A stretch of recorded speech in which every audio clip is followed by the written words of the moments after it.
29 mai 1998, interview de Madame Paul Andries Renard par Sylvain Suswain à Anvers, en Belgique, en français.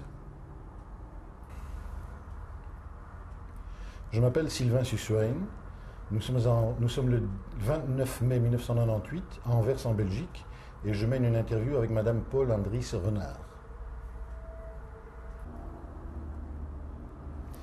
Bonjour Madame, pouvez-vous me dire votre nom s'il vous plaît et l'épeler? Mon nom d'épouse.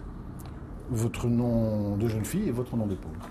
Je m'appelle Paul Renard, Renard R-E-N-A-R-D, épouse Louis Andries, Andries A-N-D-R-I-E-2-S-E. Où et quand êtes-vous née, madame? Je suis née à Louvain le 8 octobre 1915. Et vous avez donc aujourd'hui quel âge? 82 ans et demi. Madame, comment s'appelait votre père? Mon père s'appelait Victor Renard. Quelle était sa profession? Négociant en grains. À Louvain? À Louvain, oui. Et votre mère? Ma mère s'appelait Valérie Bormann. Je ne vais pas épeler. Non. Ménagère, enfin, elle n'avait n'était pas de profession. Pas de profession, non. Aviez-vous des frères et des sœurs? J'avais 2 sœurs et un frère. Comment s'appelait-il? L'aînée Simone, puis Berthe, Victor et Paul, et moi. Vous étiez donc la cadette? La cadette, oui. Quand vous repensez à votre petite enfance, quels sont les plus anciens souvenirs qui vous reviennent à la mémoire? J'ai eu une enfance magnifique. J'ai été gâtée, on s'est occupé de moi, j'ai été chérie.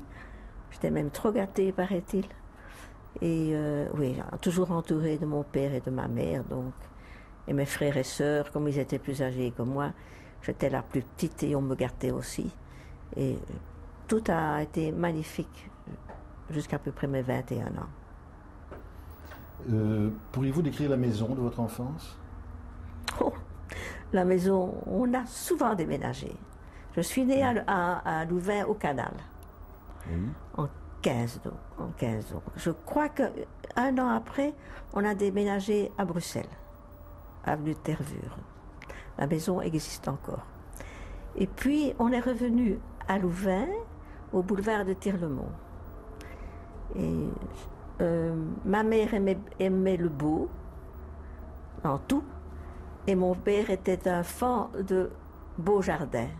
Ce qui fait qu'on a toujours habité des maisons assez spacieuses, avec un magnifique jardin. C'était vraiment... nous étions des gens, nous ne sortions pas beaucoup. D'ailleurs, à Louvain, aller au café ou aller dehors, ça ne se faisait pas, on reçoit chez soi. Et tout notre luxe était de recevoir chez nous ou d'être bien entre nous. Et alors, à 7 ans, j'ai été très gravement malade. Et à ce moment-là, j'ai été super gâtée et j'en suis sortie. Donc, je suis ici, donc ça a été, à ce qui paraît, terrible pour toute la famille. Si j'ai bien compris, vous étiez une famille relativement aisée ou très aisée? Vous savez, les négociants dans le grain, ça monte.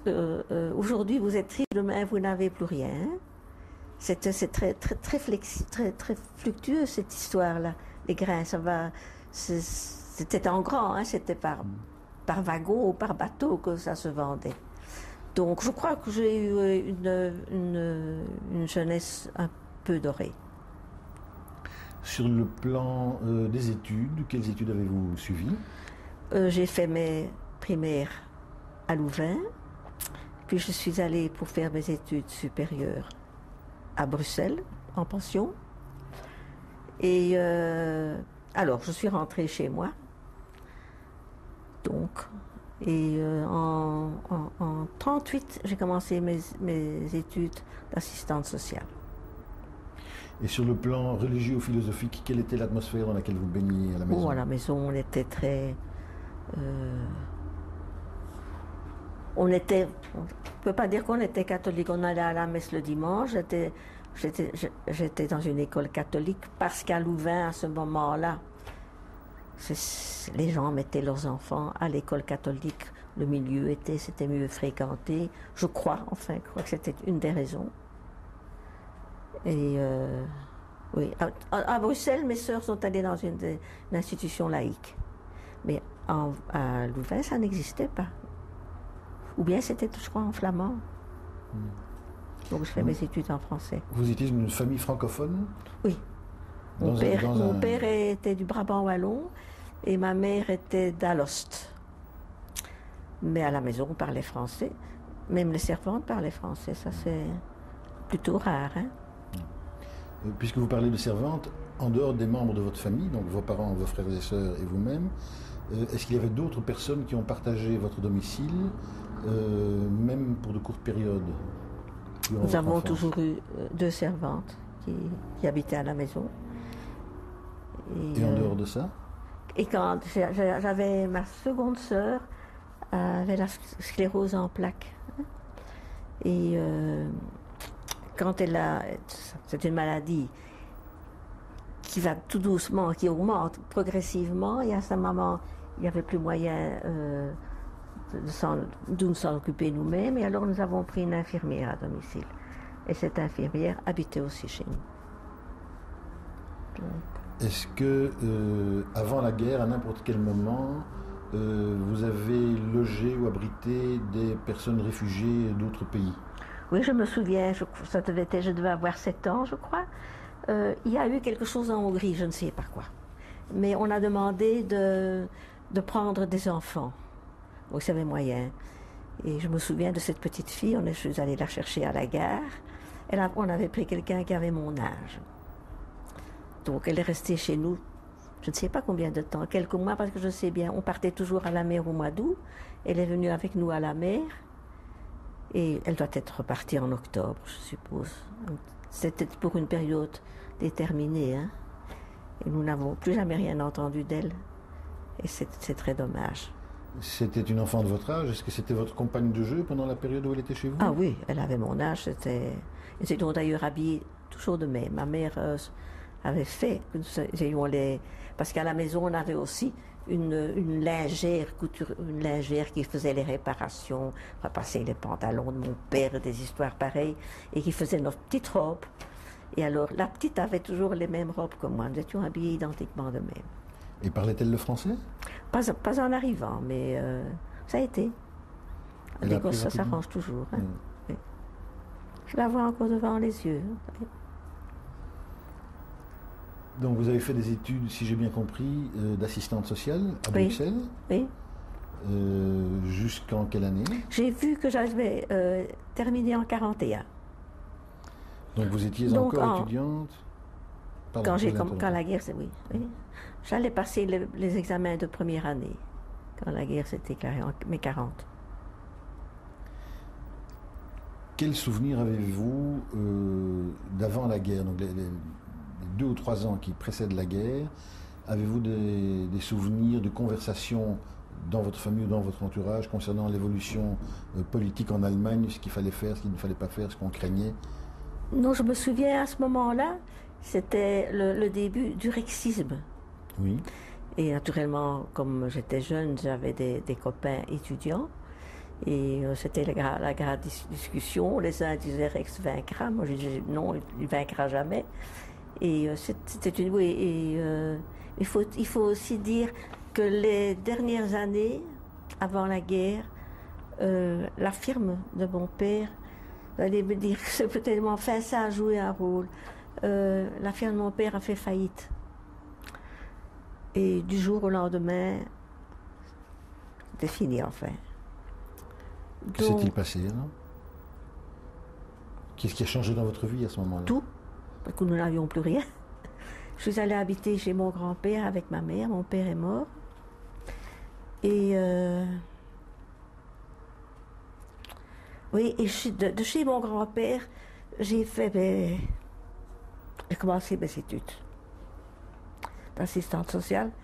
Je m'excuse. Allez, pour reprendre. je devais travailler à ce moment-là.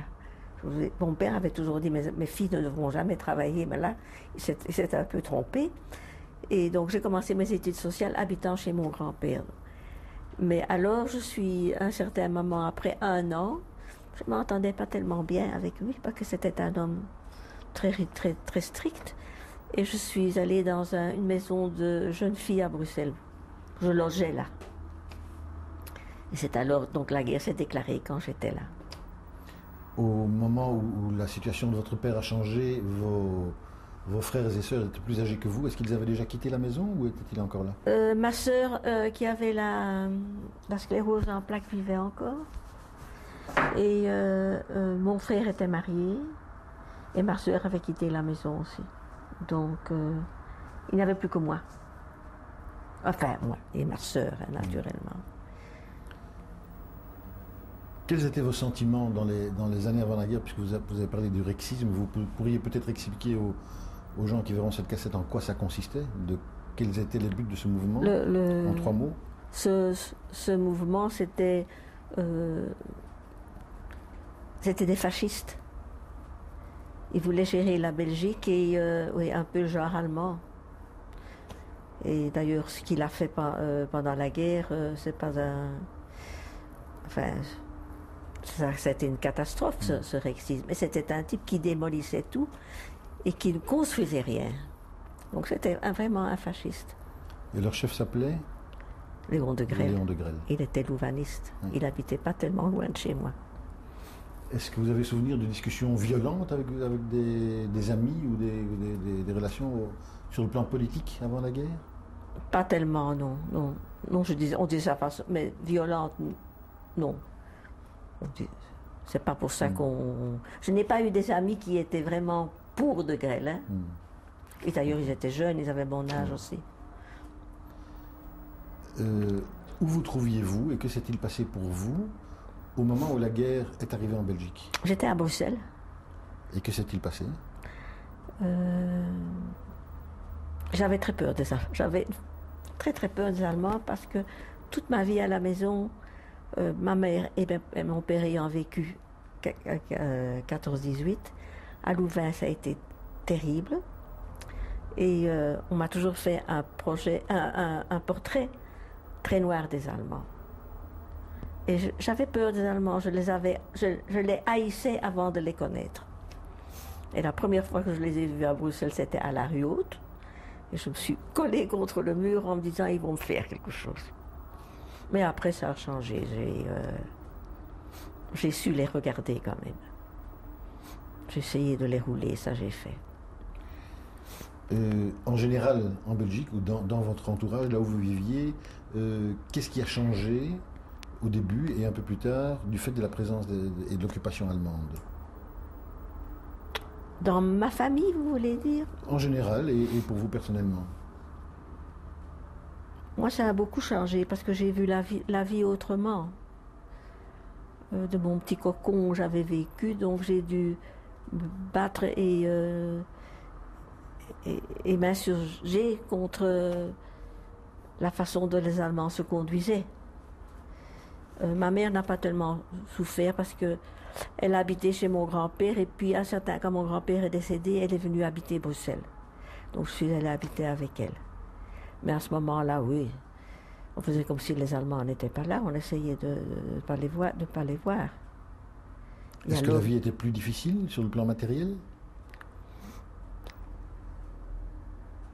Moi, c'est difficile à comparer parce que j'ai mon petit-fils qui m'a demandé dernièrement des prix pendant la guerre. J'ai dû lui dire, Thomas, je ne sais pas t'aider parce que c'était ma mère qui s'occupait de tout ça. Et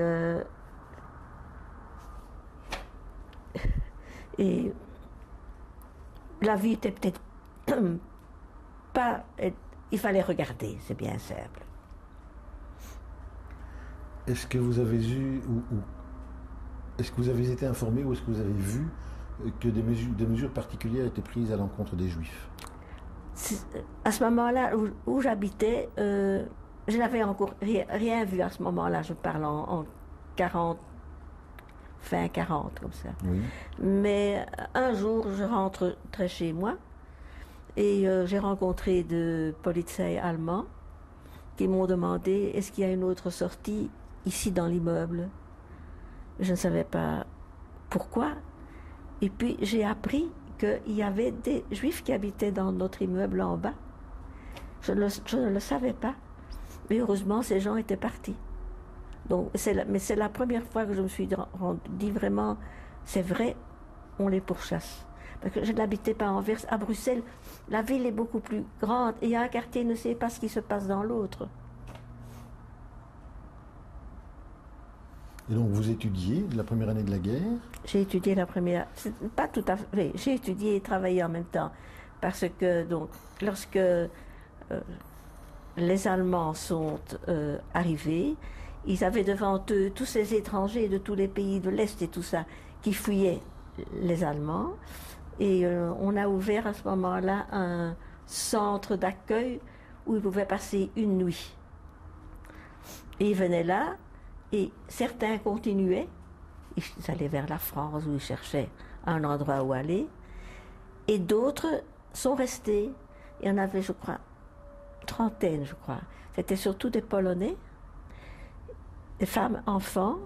Et alors on a ouvert un centre d'accueil pour eux, où ils pouvaient loger. Ils étaient nourris, on s'occupait qu'ils aient des vêtements, mais on ne savait pas leur donner d'argent, ça c'était pas possible. Vous avez donc, pendant que vous étudiez, vous avez travaillé dans ce centre d'accueil? Oui, c'était possible, hein, parce que comme assistante sociale, la première année, ce sont des cours tout le temps, la seconde année, ce sont des stages et un travail qu'il faut faire, donc c'était possible. Et quelle était votre fonction, votre activité dans ce centre d'accueil? Je devais m'occuper du ravitaillement. Et des gens, parce qu'on n'était pas nombreux, on était 4, je crois.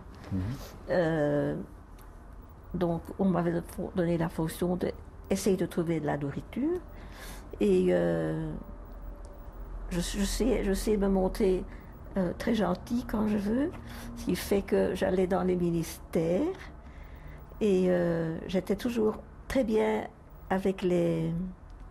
Comment est-ce qu'on appelle ça? Les hommes qui sont... les huissiers. Oui. Et alors j'allais chercher, je savais où je devais m'adresser, les marchandises saisies par exemple. Quelqu'un avait été saisi avec des œufs, eh bien je savais où je devais aller, c'était rue Hollen pour les œufs ou le lait. Là, j'allais là et je demandais un bon, je disais voilà, on a autant de femmes, on a autant d'enfants, je voudrais avoir un bon pour le lait et pour les œufs. Et je l'avais. La même chose pour la viande, là, c'est intéressant de dire tout ça. Tout à fait. Pour la viande, j'allais à l'abattoir. Et dans notre petit home, il y avait un médecin polonais qui était chirurgien et qui avait fui. Et qui se cachait aussi. Et avec lui, j'allais à l'abattoir, j'allais chercher la viande. Et la viande était... Mais je me suis toujours demandé comment cette viande est arrivée chez nous. Ça, c'est devenu un point net, je ne le sais plus. Mais je sais que il aidait à couper la viande, étant chirurgien, donc il savait plus ou moins où il fallait couper. Et pour le reste, oui, j'allais à gauche et à droite pour avoir de la nourriture. Ces réfugiés qui étaient dans ce centre d'accueil, c'était les réfugiés juifs ou les réfugiés non? Non, je ne me suis jamais posé, je ne crois pas, parce qu'ils n'auraient pas osé, je m'imagine. C'était des Polonais, la grande majorité des Polonais. Et qu'est-ce qui fait que vous avez pris ce travail plutôt qu'un autre, à votre avis? Ça s'est offert à moi et que j'aime des histoires pareilles. J'aime me rendre utile. Et c'était quand même des malheureux, vous ne pouvez pas laisser des gens à la rue. Donc je trouvais qu'en tant qu'assistante sociale, c'était le travail qui me convenait. Faire ça. Jusqu'à quand avez-vous fait ce travail? Mais j'ai repris mon petit papier que j'avais fait là. Et j'ai travaillé là jusqu'en septembre 1941. Et puis j'ai travaillé au secours d'hiver d'Uccle. C'était un organisme qui aidait aussi, c'est le même genre, qui aidait, donnait de la nourriture aux gens et des vêtements. Et alors à ce moment-là, j'étais sans travail, je ne sais pas pourquoi. Oui, à un certain moment, il y a un monsieur qui m'a dit qu'il voulait m'engager pour aller travailler chez lui. Et puis ça ne s'est pas arrangé, je ne sais pas pour des raisons côté allemand. Hein. Et j'étais là, et j'ai reçu une convocation de la Bourse du Travail à la maison des 8 heures, qui était tout à fait sous contrôle allemand. J'étais convoquée, j'ai dû aller, et on m'a dit, voilà, vous allez, ou bien vous partez en Allemagne, ou bien vous allez à la FN à Herstal. Vous aviez déjà terminé vos études à ce moment-là? Non, vous avez juste fini, parce que j'ai vu que j'avais fini mes études, j'ai marqué fin 41, en juillet 41. Et ça, j'avais vraiment pas envie. Et je suis allée à l'école sociale et je me dis, qu'est-ce que je dois faire? Et on m'a dit, mais inscrivez-vous encore pour une spécialité. C'est ce que j'ai fait. Et quelque temps après, on m'a dit, écoutez, on demande une assistante sociale. Une dame demande une assistante sociale. Et je suis allée, c'était Ida Sterno, qui, je suppose, voulait engager des personnes qui n'avaient pas un type. J'étais personne neutre, hein. Des cheveux châtain clair, j'avais des yeux. Je n'avais pas un type juif ni rien. Donc j'étais engagée comme ça. Elle m'a dit pourquoi c'était. J'ai tout de suite accepté. Pouvez-vous nous dire en quelques mots de quoi Ida Sterno s'occupait à ce moment-là? Ida Sterno s'occupait. Elle travaillait avec Yvonne Jaspard. Et Yvonne Jaspard était en contact avec les homes qui étaient encore sous contrôle allemand. Il y avait des homes pour enfants qui sont restés sous contrôle allemand. Pour enfants juifs? Des enfants juifs, oui. Oui. Et alors, les directeurs de là lui faisaient savoir, où on savait, c'était toute une organisation, qu'il y allait avoir des départs de ces enfants qu'on allait. Et Ida était avisée. Et elle recevait les adresses, ou bien c'était dans les homes qu'il fallait les chercher, ou bien c'était des enfants dont les parents avaient été déportés et qui étaient restés, hein, ou bien des parents eux-mêmes qui voulaient que leurs enfants soient cachés.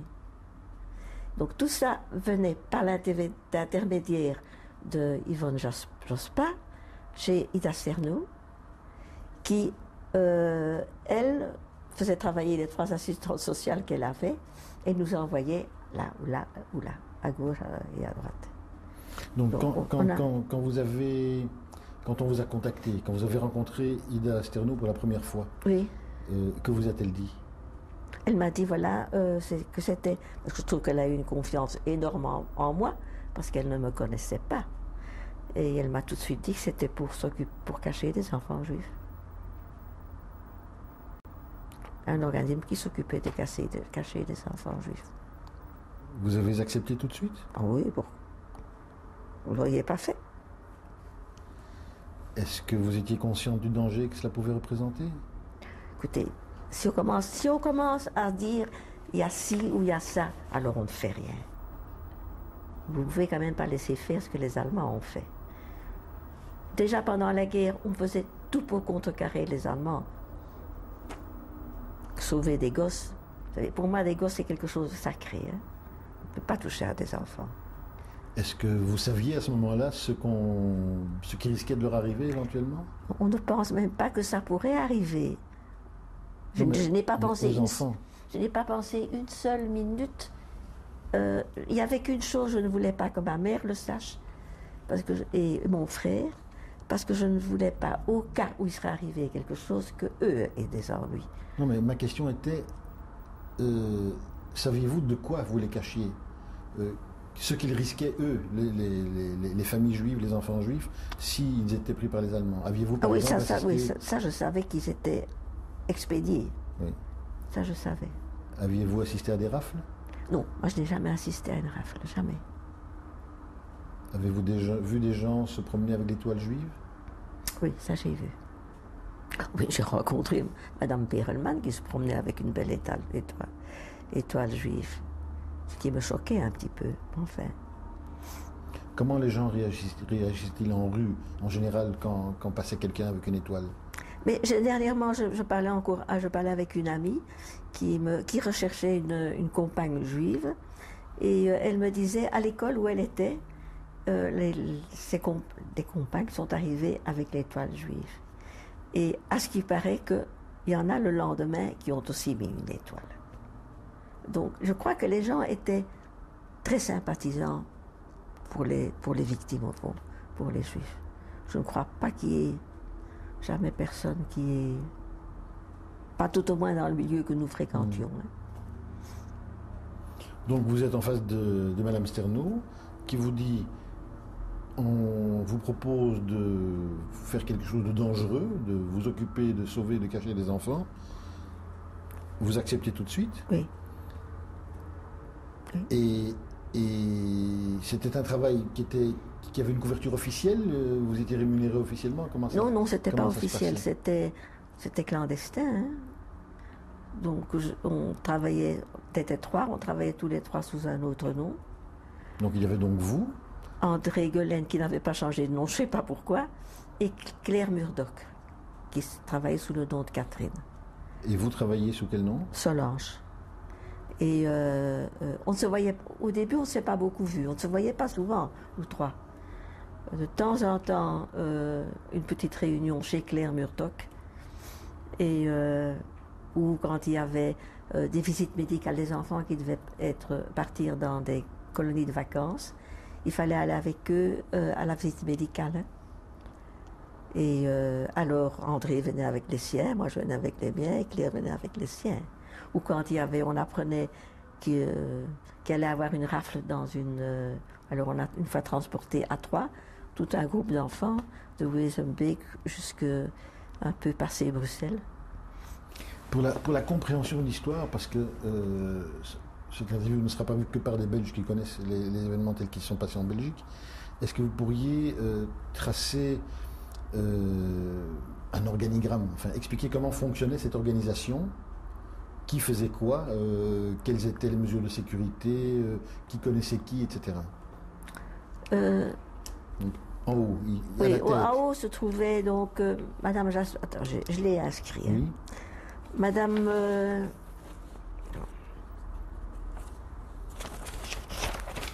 Pas de mouche. Il y avait Maurice Hébert et Yvonne Jospin, c'était la tête. Oui. Alors, je peux continuer. Oui. Et donc, Madame Jospin s'occupait surtout de trouver des places pour placer les enfants. Oui. Elle allait et que c'était une personne qui était très très sympathique et on lui refusait très rarement quelque chose. Et chaque enfant avait un dossier médical. Et c'est nécessaire, on ajoutait quelquefois des fausses radios quand ces enfants devaient être cachés dans des sanas ou des prévents. On allait à la clinique de Pape chez le docteur Duchesne.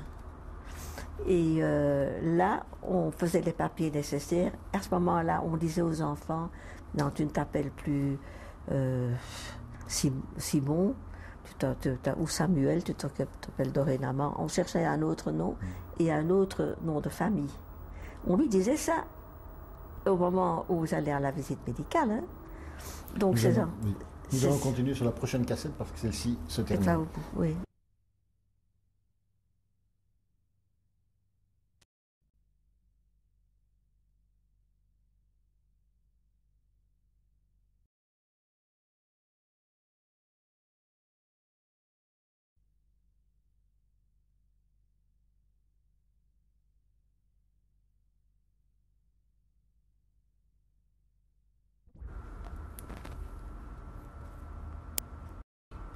Interview de Madame Paul Renard, cassette numéro 2. Madame, à la fin de la première cassette, vous vous invitiez à nous expliquer comment fonctionnait l'organisation dans laquelle vous étiez intégré. Et vous disiez donc qu'avec certains enfants, on allait à la clinique de Pape, chez le docteur Duchesne, on leur faisait éventuellement de fausses radios, on leur donnait éventuellement de fausses radios. On ajoutait un petit chose. On rajoutait quelque chose. Et ensuite? Et alors, à ce moment-là, les enfants, on savait dans quelle colonie ils devaient partir. Et on leur apprenait à ce moment-là, ce qui n'était pas facile, leur nouvelle identité. On leur donnait une nouvelle identité. Et alors, rendez-vous était pris où on devait aller chercher les enfants, où on nous amenait les enfants. Et quand c'était en colonie, on partait de la gare d'Etterbeek. J'ai cru longtemps que c'était la gare de Schaerbeek, mais un jour André m'a dit, c'est pas vrai, ce n'est pas Schaerbeek, c'est à Etterbeek que nous allions. Et là, j'ai toujours eu un petit peu peur parce que quand même, il n'y avait pas que des enfants juifs, naturellement, parce qu'il faut savoir que dans les colonies, la direction savait peut-être, je ne suis même pas certaine, qu'elle savait qu'il y avait des enfants juifs parmi eux. Mais personne d'autre ne le savait, hein. Donc ils venaient sous un autre nom. Mais dans la direction, donc, après, c'était toute une organisation. Il y avait une personne qui s'occupait des timbres de ravitaillement, qui allait chercher des timbres. Une autre qui s'occupait des paiements. D'autres qui allaient voir les enfants parce qu'ils devaient quand même être habillés. On avait des contacts avec des facteurs qui, je ne sais pas, avaient le flair pour savoir reconnaître la lettre qui allait déclarer quelqu'un. On nous faisait savoir les noms à ce moment-là. Vous voulez dire dénoncer quelqu'un? Dénoncer, oui. Alors tout. En Belgique, c'est magnifique comme ça a été organisé. Magnifique, je trouve. Est-ce que vous connaissiez toutes les personnes de ce réseau, si on peut appeler ça comme ça? Non, je connaissais celle qui s'occupait des timbres, Pauline, qui est décédée parce qu'elle était déjà âgée en ce temps-là.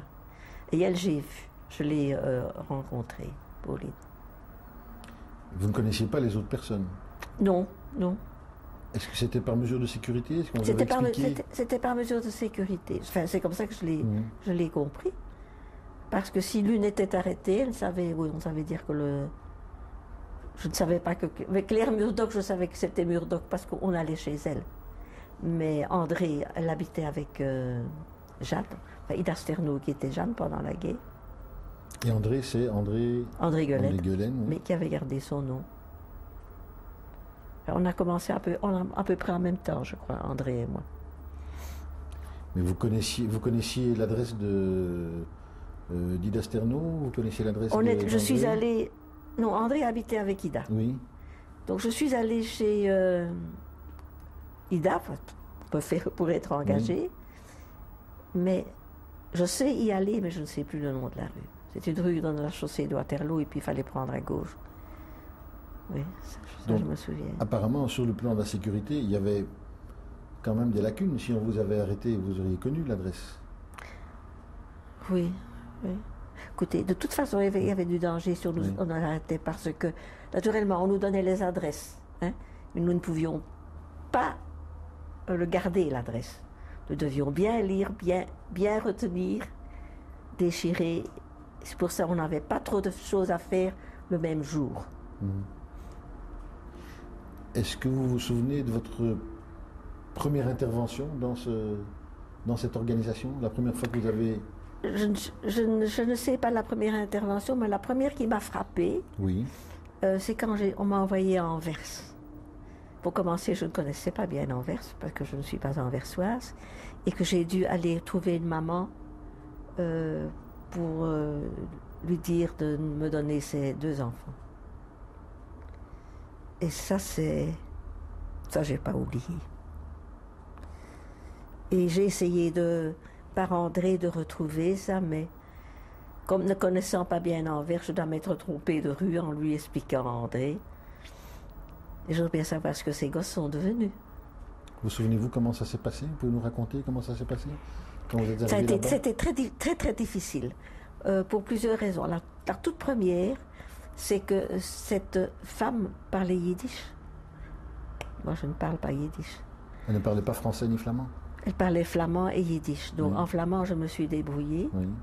Et je vois encore cette femme devant moi. Je la vois et je vois encore l'intérieur devant moi. C'était une femme qui vraiment ne roulait pas sur l'or. Hein. C'était très, très, très, très pauvre chez elle. Et c'est une personne assez forte. Oui. Elle a accepté. Elle ne savait pas que vous veniez. Elle était pas... Oui, elle savait qu'on venait. Mais je ne sais pas comment elle l'a su. On lui a dit, on va vous envoyer quelqu'un tel jour. Et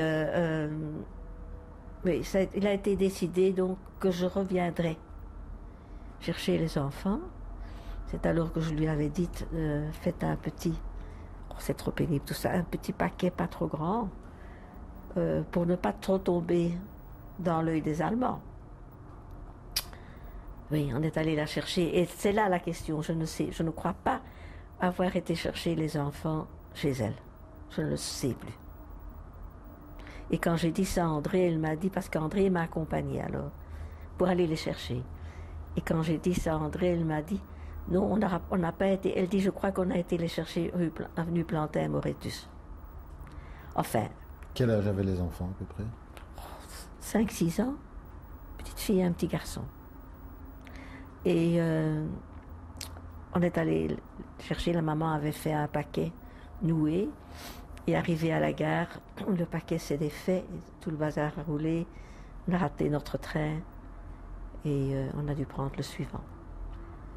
Et alors, arrivé à Bruxelles, André m'a quitté, et moi j'ai pris le tram, parce qu'on pouvait aller en ce temps-là de la place Saint-Josse, en bas de la chaussée de Louvain, c'est place Saint-Josse?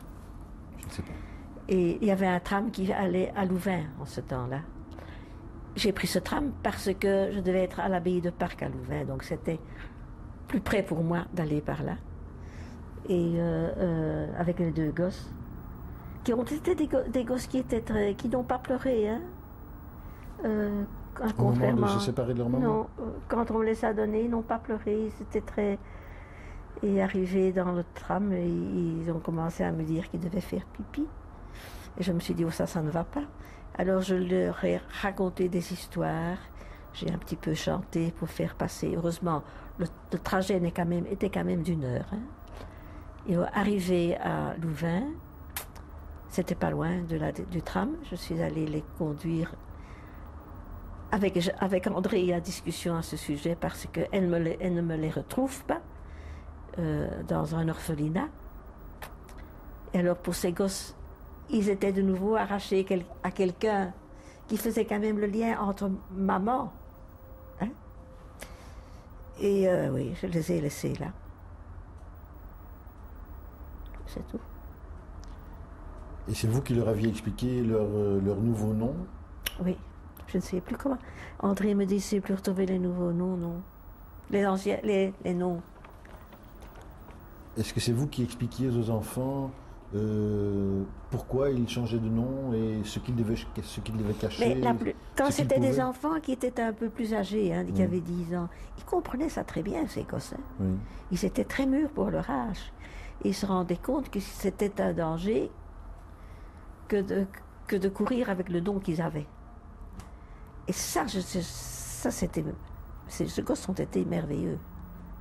Il est petit, 5-6 ans comme ces deux. Les tout petits, non, ça, ils ne comprennent pas. Ils ne comprennent pas ça. Je suppose qu'ils se sont certainement trompés quand ils étaient dans le home. Parce qu'André m'a raconté qu'elle était sur le train avec une petite fille à qui elle avait bien dit son nouveau nom et qu'une dame compatissante enfin lui a dit « Bonjour ma petite fille, comment t'appelles-tu » et que la gosse a demandé « Est-ce que je dois dire mon vrai nom ou l'autre ?» Ce sont les gosses, hein. Bien. Et les petits bouts j'en ai eu beaucoup de petits de 2-3 ans. Ça, c'est... Vous les chouchoutez un petit peu. Un enfant, un chagrin passe vite. Tout petit, hein. Vous les prenez un peu dans les bras, vous les embrassez, et ils se sentent protégés de nouveau. Je ne dis pas que le lendemain ou le soir, ils n'auront pas pleuré après leur maman, hein. Ça, je ne dis pas. Certainement. Mais vous pouvez facilement en les embrassant, enfin, et en leur disant, oui, racontez quelque chose. Quand vous aviez amené un ou des enfants dans un home ou dans un autre endroit, est-ce que c'est vous qui gardiez le contact avec ces enfants-là? Non, malheureusement. Vous ne les voyiez qu'une fois? On les voyait qu'une fois. Et c'était les payeuses qui allaient. Les payeuses, c'était toujours les mêmes. Et il y en avait qui allaient de temps en temps. Mais moi, je suis rarement retournée chez un gosse. Jamais, je crois. Une fois, on m'a envoyé tout près de Namur parce qu'un enfant n'était pas bien. On disait qu'il était dans une ferme et qu'il n'était pas bien là. Mais ça, c'est très difficile à voir si l'enfant n'est presque pas seul avec vous. Il n'ose pas se plaindre. Et de l'autre côté, vous vous dites, s'il se plaint et qu'on l'enlève, la femme ou le mari vont peut-être parler. Parce qu'il y a des enfants qui n'ont pas été bien placés. Hein. Il y en a qui n'ont pas été heureux. Ça a dû être terrible pour ces gosses. Savez-vous comment on choisissait les endroits où on allait mettre les enfants? Ou les familles, ou les homes Mais beaucoup d'adresses ont été... Yvonne Jospin s'est occupée de ça. Et beaucoup d'adresses ont été données par l'Œuvre nationale de l'enfance, qui possédait des comment est-ce qu'ils appelaient ça? Des logeuses. C'était des enfants dont ou bien la mère était malade, ou bien le ménage ne marchait pas. Et les enfants étaient placés pour un certain temps chez des personnes qui étaient payées. Et nous avons hérité beaucoup de ces logeuses. Nous en avons eu beaucoup comme ça. Que vous payiez aussi? On payait. Et je crois, mais je n'ose pas le jurer, je crois que c'était 750 francs. Je crois. 750 francs pour combien de temps? Par mois. Par mois. Parce qu'alors, on a aussi eu des enfants que les parents avaient placés eux-mêmes. Hein. Et puis, les parents étaient déportés ou ne savaient plus payer. Et alors, quelquefois, les gens ne voulaient plus les garder, les gosses. Et alors, à ce moment-là, nous autres, nous intervenions, nous autres, nous payions. Il y en a beaucoup qui l'ont fait par cœur, mais il y en a qui l'ont fait aussi par intérêt. Il y avait aussi, j'imagine, des institutions religieuses ou des religieux qui s'occupaient on en a, mais des enfants. Il y a un couvent à Bruxelles, il y en avait là. Je me souviens qu'une fois, la Gestapo est venue. Et la sœur est parvenue à dire que les enfants dormaient et que les enfants seraient prêts le lendemain. Il y a eu toute une histoire là. Et on a fait un simulacre comme si elles avaient été attaquées, les nonnettes, par, soi-disant, la brigade blanche. Hein, qui était la résistance. Et qui sont venus chercher les gosses. On est allé chercher les gosses. Et le lendemain, la sœur a dit qu'elle avait été attaquée. Je n'aimais pas cette religieuse, je me souviens. Je n'aimais pas, mais enfin, elle faisait quelque chose. Est-ce que dans les couvents, j'imagine que la mère supérieure était au courant de qui étaient les enfants? D'après moi, la mère supérieure, mais tout le monde, les autres religieuses n'étaient pas au courant. Tout le monde n'était pas au courant. Est-ce qu'on peut imaginer qu'une religieuse qui est dans un couvent, qui abrite un certain nombre d'enfants, dans ces circonstances-là, ne se rende pas compte que ce sont des enfants qui ne sont pas tout à fait comme les autres, qui ne se conduisent pas tout à fait comme les autres, qui... Je suppose qu'il doit y avoir... mais ces enfants jouaient tellement bien à la comédie, hein, quand j'ai lu par après, et quand on voyait comment ces enfants se rendaient compte de ce qui se passait, et oui, ils devaient. Il y en a qui ont fait leur communion. Il y en a qui sont allés à l'église. Il y en a qui ont... Oui. Dans certains cas, un enfant placé par exemple dans une famille qui était catholique, et tout le monde allait à la messe le dimanche. On ne pouvait pas se permettre d'être autrement. Évidemment. Ces gosses ont été perturbés. Certainement. Au moment même, j'étais encore jeune, je me demande si je me suis vraiment rendu compte de ce qui devait se passer dans ces gosses. Ce n'est que quand j'ai eu mes gosses moi-même que je me suis rendu compte. Moi, je n'aurais jamais donné mon enfant. Jamais. Ce que ces femmes ont fait, ça, enfin. Ce bébé de 5 jours, donnez votre gosse quand vous venez d'accoucher. Je n'aurais jamais fait ça. Ces femmes ont été d'un courage fou. Je trouve.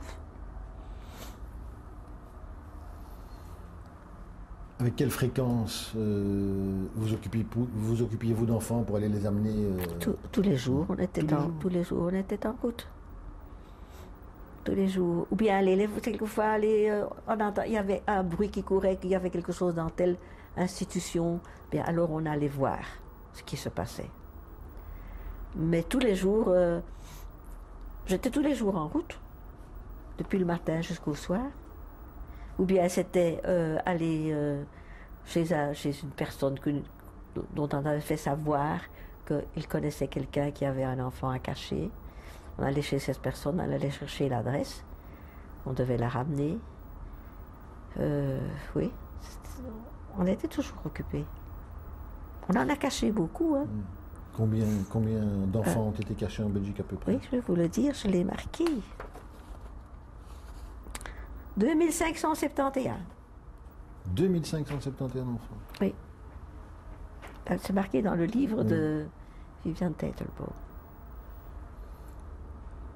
Mais on n'était pas, on n'était que trois, hein, 3 assistantes sociales. Puis vous aviez les convoyeuses et les payeuses, mais il fallait toujours continuer. Hein. Oui. Et puis il fallait quelquefois déplacer les enfants. Pour ce qui concerne la décision des mères, des parents, enfin des pères et des mères qui se séparaient de leurs enfants, savez-vous si c'était eux, dans la plupart des cas, qui s'adressaient à votre organisation, qui avaient décidé de se séparer de leurs enfants, ou bien est-ce que des gens de chez vous allaient voir des familles pour leur expliquer que c'était dangereux? À ce qui paraît, Comment est-ce que ça se passait? À ce qui paraît que Yvonne Jospin, au début, vous savez, il y avait un organisme, enfin ça existait à Anvers, où soi-disant les Allemands disaient vous devez vous inscrire et on vous fournira du travail et des histoires pareilles. Il y a des gens qui ont fait ça. Et Yvonne Jospin est allée chez les gens et leur a dit ne faites pas ça.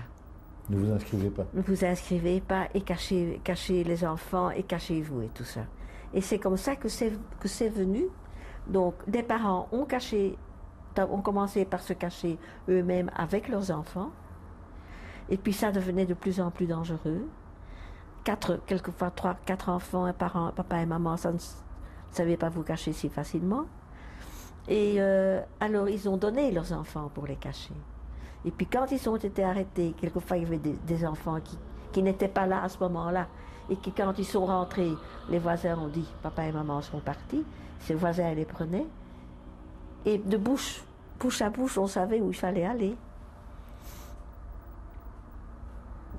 Donc il y avait, si j'ai bien compris, il n'y avait pas une recherche de la part de votre réseau vers des enfants à cacher. Ça venait. C'était pas nécessaire, ça venait. Oui. Et par il y en avait suffisamment, malheureusement. Oui, malheureusement. Et par les directeurs des homes juifs aussi, on avait des adresses. Hein. Eux savaient.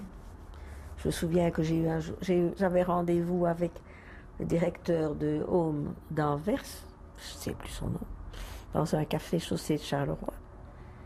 Et je l'ai entendu pendant des heures. Il n'est pas venu, alors je suis partie. Je ne le connaissais pas, mais il devait me remettre des adresses. Et le lendemain, quand j'ai vu Jade Tasterno, elle m'a dit oui, il a été arrêté. Donc j'avais attendu pour rien. Mais, paraît-il, il a été relâché, je ne sais pas comment ce qui s'est passé, mais il n'a pas été déporté. Je ne sais pas ce qui s'est passé. Et alors, on avait des adresses par madame... comment est-ce qu'elle s'appelle encore? Qui courait avec son... Perelman. Qui était très, très active dans ces homes reconnus. Madame Perelman s'occupait de l'ONE à ce moment-là ou bien... Elle s'occupait, non, des homes juifs reconnus. Oui. Comme ça, elle a su nous donner des adresses. Et alors, il y avait aussi une dame que j'ai rencontrée, Madame Allard, le nom que j'ai cherché la fois passée, je l'ai trouvé aussi.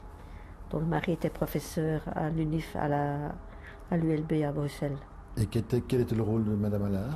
C'était une vieille dame, enfin, à mes yeux, c'était une vieille dame. Oui. Je ne sais pas, est-ce qu'elle fournissait des fonds? Je ne sais pas. Je ne sais pas du tout. À propos de faux, quand vous ameniez des enfants dans une famille ou une institution qui les cachait, est-ce que vous leur ameniez en même temps des faux papiers? Les enfants n'avaient pas besoin de faux papiers. Hein. Les enfants n'avaient pas besoin de papiers faux papiers. Ils devaient avoir des tables de ravitaillement, ça bien. Mais c'est pour ça il y avait une section qui s'occupait de fournir ces histoires-là. Est-ce que les carnets de timbres de ravitaillement étaient nominatifs? Ça, vous me demandez, vous. Non. Par famille. Par famille. Ça allait par famille, oui. Et donc il y avait une filière qui s'occupait et qui Il y avait une débrouillait filière, pour avoir- c'était Pauline qui s'occupait de ça, qui s'occupait des thèmes de ravitaillement. Quand vous voyagiez en tram, à pied, en train, je ne sais pas, avec un ou des enfants, et que vous rencontriez des Allemands, soit des soldats ou des officiers ou la Gestapo ou autre chose, C'était les nôtres. qu'est-ce que vous ressentiez? Oh, pas peur. C'était nos enfants. Hein.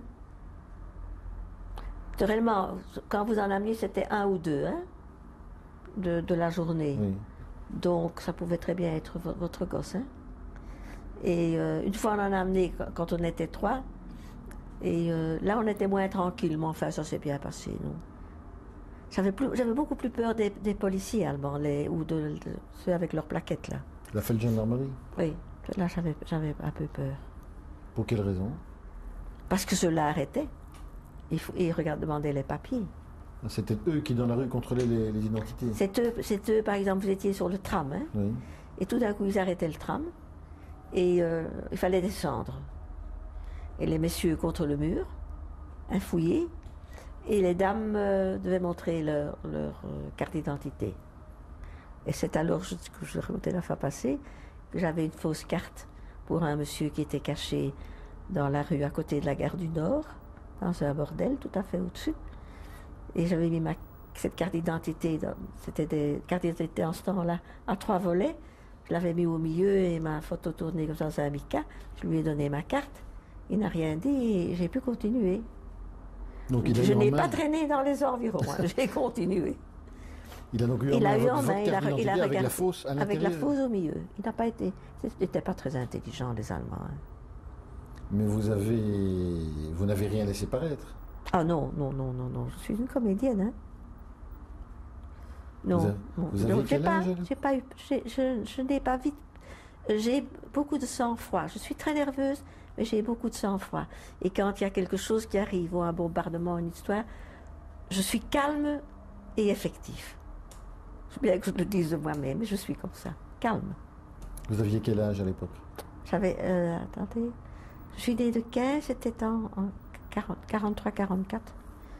24 ans, 25 ans, 26 ans. Toute jeune femme. Oui, mais je ne les paraissais pas, paraît-il. Parce que je me suis fait refuser à entrer au cinéma pour quelqu'un qui devait avoir 21 ans. Donc je ne les paraissais pas. Oh. À part la première fois où vous avez, enfin, la fois où vous avez amené ces deux enfants de 5 et 6 ans que vous avez cherché chez cette dame, est-ce qu'il y a eu d'autres moments où ça s'est passé d'une façon un petit peu plus forte ou dont vous avez gardé un souvenir particulier? En général, ça s'est bien passé. Oui, à part pour Roselyne, oui, ça c'était une alerte. Donc j'ai dû, avec le bébé, me cacher, m'abriter plutôt. Parce que c'était pas le mien, même si ça avait été le mien, c'est une raison de plus pour que je veille plus sur elle. C'était pas à moi. Donc je me suis cachée avec elle chez Cotor. Vous dites le bébé? Il avait 5 jours. 5 jours? Il avait 5 jours. J'ai été le chercher parce que la maman a accouché dans un endroit clandestin et elle était cachée chez des personnes. Il n'était pas possible qu'on puisse entendre un pleur de bébé. Le bébé était dangereux pour tout le reste. Et alors cette maman a dû se séparer de ce gosse pour cette raison-là. Et c'est vous qui êtes allé chercher cet enfant? C'est moi qui étais la chercher. Comment est-ce que ça s'est passé? Mais c'est pas la maman qui me l'a donné. C'est une dame qui me l'a donné. Vous n'avez pas vu la maman? J'ai pas vu la maman. Une maman, d'après moi, elle n'aurait pas su me le donner. Probablement qu'on lui aura pris pour mettre dans le petit lit et elle le savait qu'elle devait le donner. Mais elle donner directement, ça je crois qu'elle n'aurait pas su faire. Je crois pas. Et la dame qui me l'a donné, ces gens ont été reconnus juste il y a 2-3 ans. J'étais là J'avais été invitée, j'étais là. Et Roselyne était là aussi. Mais je la cherchais encore toujours. Je ne savais pas que c'était elle. Roselyne, c'était donc ce bébé de 5 jours. Ce bébé de 5 jours. Donc elle était présente, j'étais là. Je l'ai vue parce qu'elle était avec ces personnes. Je ne savais pas qui elle était, elle ne savait pas qui moi j'étais.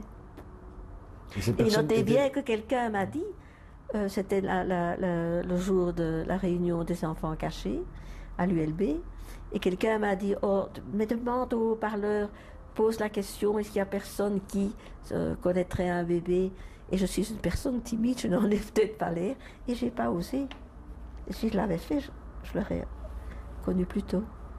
Et ces personnes à qui on remettait la médaille des justes, c'était les Lambert, c'était les gens chez qui la maman était cachée. Et c'était elle qui vous avait remis l'enfant? La maman m'avait remis l'enfant, paraît-il. Parce que après j'ai contacté ce monsieur Lambert, le fils, parce que la maman... Et c'est lui qui m'a dit, c'est ma mère qui vous a remis le bébé. Cette dame était décédée entre-temps. Et cette dame est décédée entre-temps. La madame Lambert, oui. Hein. Mais la maman de Roselyne est décédée aussi. Elle n'a pas survécu à la guerre? Oui, elle a survécu, elle est morte du cancer, il n'y a pas longtemps. Il n'y a pas longtemps. Vous avez fait sa connaissance après la guerre? Non, c'est pour ça que je voulais tant... Le bébé, j'étais sûre qu'il était sauvé, mais je voulais savoir ce qui était venu de la maman. Non, malheureusement. Et elle était décédée avant que vous retrouviez... Ah oui, je n'ai retrouvé Roselyne qu'il y a 2 ans, hein, en mettant une annonce dans Regard. Parce qu'entre-temps, André avait trouvé... André ne trouvait pas. Et je lui disais, écoute, on n'en a eu qu'un de 5 jours, il faut que tu le retrouves. Parce qu'elle a les fiches. Et un jour, elle m'a dit, je crois que je l'ai. Elle m'a donné le nom. Oui, c'est fini, il y a 2 heures. Elle m'a donné le nom et ils habitaient à la rue, à Bruxelles. Et je disais ça au docteur Hiarchi. Il m'a dit, oui, mais il y a une synagogue là. J'ai téléphoné à la synagogue, j'ai expliqué. Le monsieur m'a dit, je ne sais pas vous aider. Il m'a donné un numéro de téléphone, téléphonez là. J'ai téléphoné et on m'a dit, on va mettre une annonce dans le journal Regard. Et 15 jours après, un coup de téléphone, l'oncle de Roselyne, qui habite Bruxelles, Route-Saint-Genèse, me disait qu'il était l'oncle de Roselyne. Et alors ça a été très vite, j'ai été chez lui, à Bruxelles, et j'ai eu l'adresse, j'ai écrit, et comme ça. Ça c'est magnifique. C'était magnifique ça, oui. Magnifique. On va continuer sur la prochaine cassette. Vous voulez du café, vous voulez de l'eau?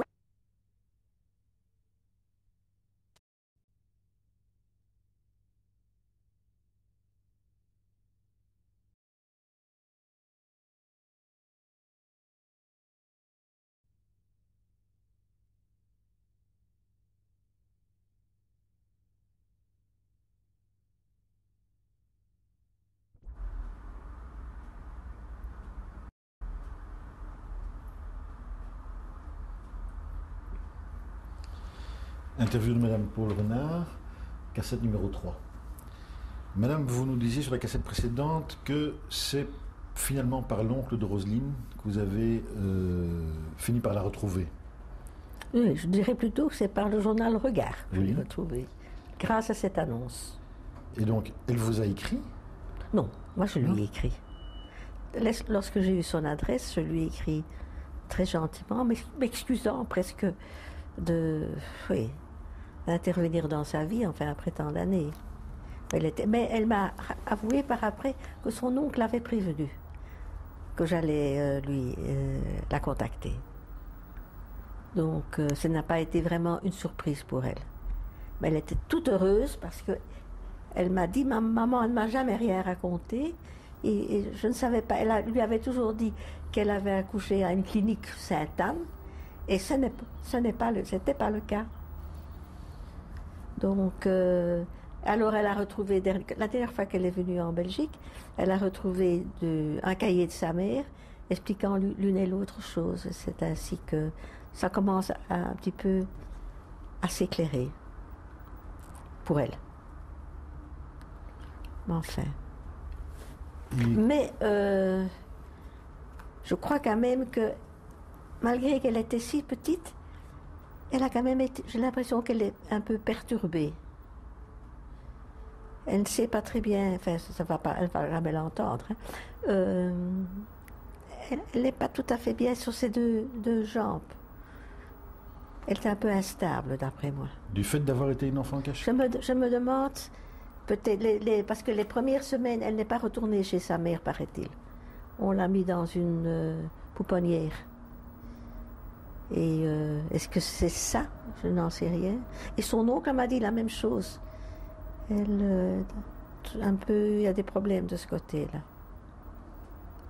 Comme beaucoup d'enfants, d'anciens enfants Oui, cachés. oui, oui. Pendant toute cette période, madame, où vous êtes occupée de ces enfants, de cacher les enfants, de sauver les enfants, d'abord, cette période a duré de quand à quand?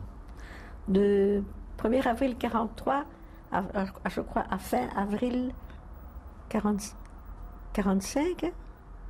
Quand était la libération? 44? Non, 44. 44, oui. Ça doit être 44.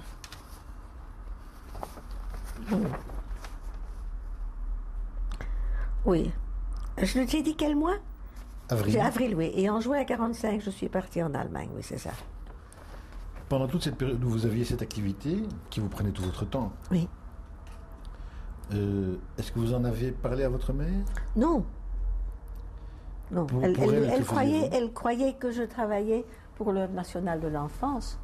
Donc cet organisme qui s'occupe des enfants, des poupons, dont Madame Nevejean, dont vous avez entendu parler sans doute. Elle a toujours cru que c'était ça, il valait mieux. C'est jamais un mot est vite dit, il faut être prudent. Et vous ne vouliez pas l'inquiéter? Non. Non, je ne voulais pas l'inquiéter. Ça n'aidait quand même à rien de le lui dire. En dehors de cette activité, comment se déroulait votre vie pendant ce temps-là? Je crois tout à fait non. Mais on n'avait pas beaucoup de temps libre, hein. On était occupés toute la journée.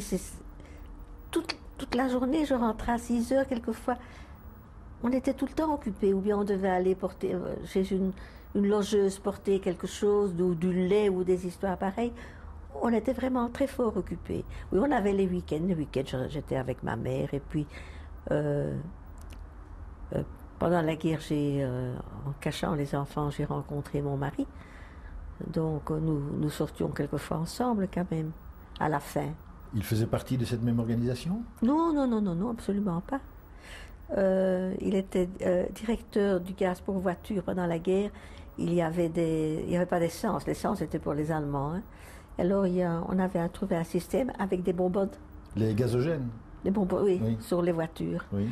Et par son métier, donc, il pouvait circuler en Belgique. Il avait une voiture, il avait à laisser passer. Et un jour, quelqu'un avait entendu, je devais aller du côté de Namur, et c'était vraiment pas facile de voyager pendant la guerre. Et il avait dit, moi je connais un monsieur qui va régulièrement à Dinan, peut-être qu'il pourrait vous aider. Mais il m'a aidé, je crois qu'au début, il ne savait pas exactement, il voyait bien que j'amenais des gosses, mais on ne raconte pas tout, hein. Et c'est ainsi, pour Roselyne, c'est lui, après la fameuse alerte, je me suis dit, il n'y aura pas de tram, il y aura beaucoup de monde sur les trams, c'est pas l'idéal. Je veux lui téléphoner pour qu'il vienne me chercher. Et il est venu me chercher et il a conduit Roselyne, où elle devait être. Et quand je devais aller du côté de Namur, ou amener des gosses du côté de Namur, je savais, il allait une fois par semaine. Je crois que c'était le jeudi ou le vendredi, ça je ne sais plus. Et je m'arrangeais alors pour pouvoir aller ce jour-là. Et nous partions, soit pour aller chez l'abbé André qui a caché énormément d'enfants à Namur. L'abbé André, c'était un... Ah, c'était le curé d'une paroisse à Namur, mais je ne sais pas laquelle. Oui. Qui a caché énormément d'enfants dans cette contrée-là. Et c'est ainsi qu'un jour, nous avions 2 petits garçons avec nous, et nous avons été arrêtés en cours de route par les fameux types, la Polizei. Et on a simplement dit que c'était nos enfants et le type n'a pas regardé. Je vous ai dit tantôt que les Allemands n'étaient pas très intelligents. Il n'a pas regardé plus loin et nous avons continué. Donc, ça s'est bien passé, les gosses sont arrivés à bon port. Mais au fond, je trouve qu'on a couru un risque vis-à-vis des enfants. Parce que s'ils avaient été arrêtés, si nous avions été arrêtés, eux partaient aussi. Hein. Mais ce risque-là, vous le couriez tous les jours? Oui, mais c'était quand même plus pour commencer, les femmes ne pouvaient pas rouler en voiture. On ne pouvait pas aller dans des voitures pendant la guerre. C'était réservé aux hommes d'affaires. Hein? Donc, je me souviens m'être trouvé un jour dans la voiture, c'était à Bruxelles, une rue qui passait en dessous d'un pont, et on voyait la police. Je suis vite descendue et j'ai repris la voiture de l'autre côté. Parce qu'il m'aurait questionné, il m'aurait demandé qu'est-ce que vous faites là. Ah, j'ignorais ça. Il fallait être prudent. Donc même en tant que passagère, une femme ne pouvait pas être dans une voiture. Et c'était très strict. Donc, oui. Au début, je crois qu'ils étaient peut-être un peu moins stricts, mais à la fin, ils étaient très très stricts. Et donc vous avez sympathisé avec ce monsieur qui s'appelait Willy Marnef. Et alors, pour finir, on s'est mariés, c'est ce que Roselyne dit toujours. Elle dit que c'est grâce à moi, mais enfin, je l'ai l'illusion. Vous êtes mariés pendant la guerre? Non, après la guerre. Après la guerre. Oui, non, pas pendant la guerre. Après la guerre. Oui, parce que j'ai encore été en Allemagne. Est-ce qu'avant d'arriver à la fin de la guerre et à la période d'après la guerre, est-ce qu'il y a des événements que vous n'avez pas encore relatés liés à votre activité ou des réflexions que vous vous faites par rapport à cette période et que vous voudriez dire? Les événements étaient tellement... Il n'y avait rien de sensationnel, hein, je trouvais. Vous trouvez que c'était une activité... Quelqu'un m'a déjà dit que j'ai l'impression que vous êtes passé là-dedans, que sans que vous vous rendiez compte, mais ça n'est pas vrai. Je me rendais compte, mais ça ne sert à rien.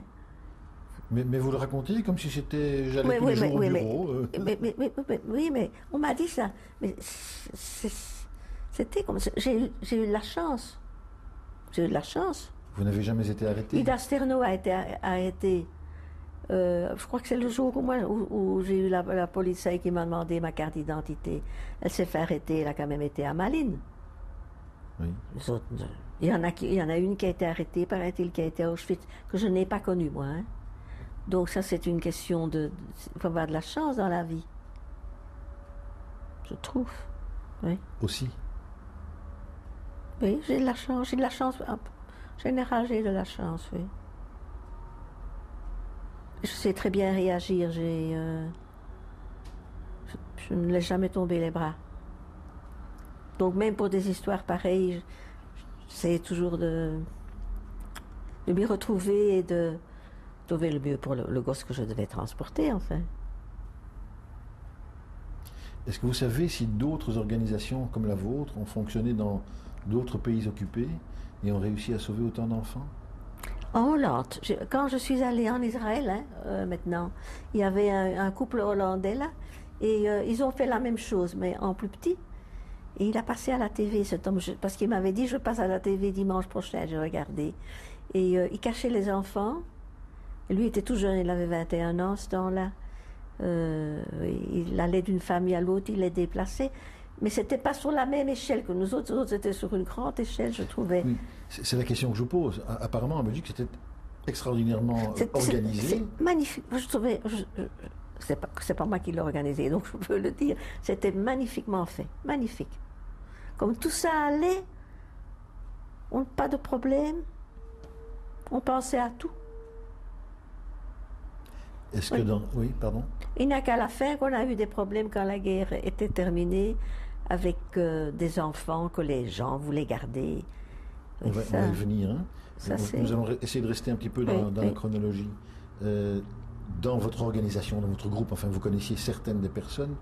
Est-ce que vous avez souvenir qu'à certains moments il y a eu des tensions pour l'une ou l'autre raison? Entre nous, non. Dissensions sur la façon de travailler ou sur des... Entre nous, jamais. Non? Non. Jamais. Nous n'étions que 3. Et avec Jeanne, je m'entendais très très bien. Non. Peut-être, oui, mais ça va apparaître sûrement, je le dirai après. D'accord. Et l'une donc- ne savait pas ce que l'autre faisait. Hein. Je ne savais pas ce que Catherine faisait. Et de temps en temps, on téléphonait, oui, il y en a une qui n'est pas bien, est-ce que tu sais pas remplacer? On faisait quand même, il y avait quand même des communications téléphoniques, ce qui était quand même un peu dangereux aussi. Hein. Oui. Oui, et quand Jeanne a été arrêtée, alors on nous a conseillé de ne pas rester à la maison. Quand est-ce que c'était? Attends, À peu près. Je l'ai marqué, en 44 c'était. Jeanne, c'est Jeanne Ida Sternou. Ida Sternou. Et alors je suis partie pendant 3 jours. En mars 40. Non, non, elle est morte en mars 46. Voilà, je ne sais pas, je ne le trouve pas. Non, je n'ai pas marqué. Oui. Non, je n'ai pas marqué quand elle a été, mais c'est en 44. Donc, qui vous a averti qu'elle avait été arrêtée? Ah, le 19 mai 1944. Qui vous a André. averti? André Guelen. André Et Gollet. c'est André Guelen qui vous a conseillé de vous cacher? Mais on s'est demandé qu'est-ce qu'il faut faire avec Catherine. Et on dit c'est peut-être mieux que pendant quelque temps on disparaît. Mais je crois que j'étais partie 2 nuits. C'est vraiment pas beaucoup. Pas beaucoup, hein? Non. Oui, mais Jeanne plutôt, Ida a été libérée, n'est pas partie à Auschwitz. Le train a été arrêté en cours de route. Parce que je sais qu'André est allé la chercher à Malines. Le train a été arrêté en cours de route. En cours de route. Pouvez-vous nous en dire quelques mots? Non, ça je ne sais pas, mais je sais qu'elle n'a pas été très loin en fait. Est-ce que c'est le convoi qui a été arrêté C'est pas le par- 20e convoi. Non. Non, non. C'est pas celui de Mestrio, non, non. Non. Mestrio, c'est beaucoup plus tôt, hein. En 42, je crois. Oui. Et donc, qu'est-ce qui s'est passé en fait avec son convoi? Pourquoi est-ce qu'elle n'est pas partie? Vous Je ne crois que savez c'était pas? la fin de la guerre, hein. Mais 44. C'était Donc- la fin de la guerre. je Donc en crois. fait, il était trop tard pour qu'elle soit déportée. Elle a eu Oui. la chance de ne pas Elle être a eu de la déportée. chance. Elle est restée en Belgique Elle a jusqu'à elle a eu de la la fin. chance, oui. Oui. Et donc, vous étiez caché pendant 2 jours. 2 jours. Quelque, Où ça? quelque part à Boisfort, je crois. Chez des amis d'amis. Qui savaient pourquoi vous étiez chez eux? Je me demande s'ils le savaient. Je ne sais pas, je ne l'ai pas dit moi en tout cas. La personne qui m'a conseillé d'aller là, je crois doit avoir dit elle doit disparaître pendant un petit temps. Mais 2 jours, ça ne vaut pas la peine. Hein. Et c'était une Et époque... parce qu'il fallait encore faire avaler ça à ma mère. Hein. Ah oui, que lui avez-vous Ah. dit à votre mère? Que je devais aller partir pour quelques jours. Pour des enfants. Ma mère, elle avalait tout. Oui.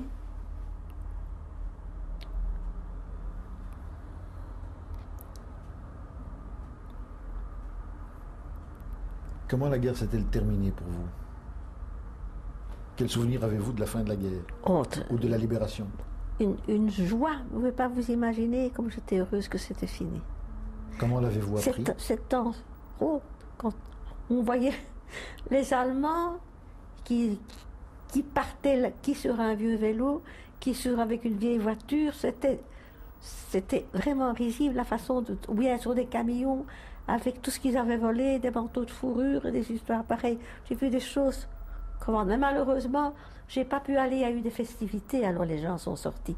Mais je devais travailler ce jour-là. Je devais aller porter des boîtes de lait parce que l'alimentation était devenue plus difficile. À Zevenay, que c'est une commune au-dessus de Bruxelles.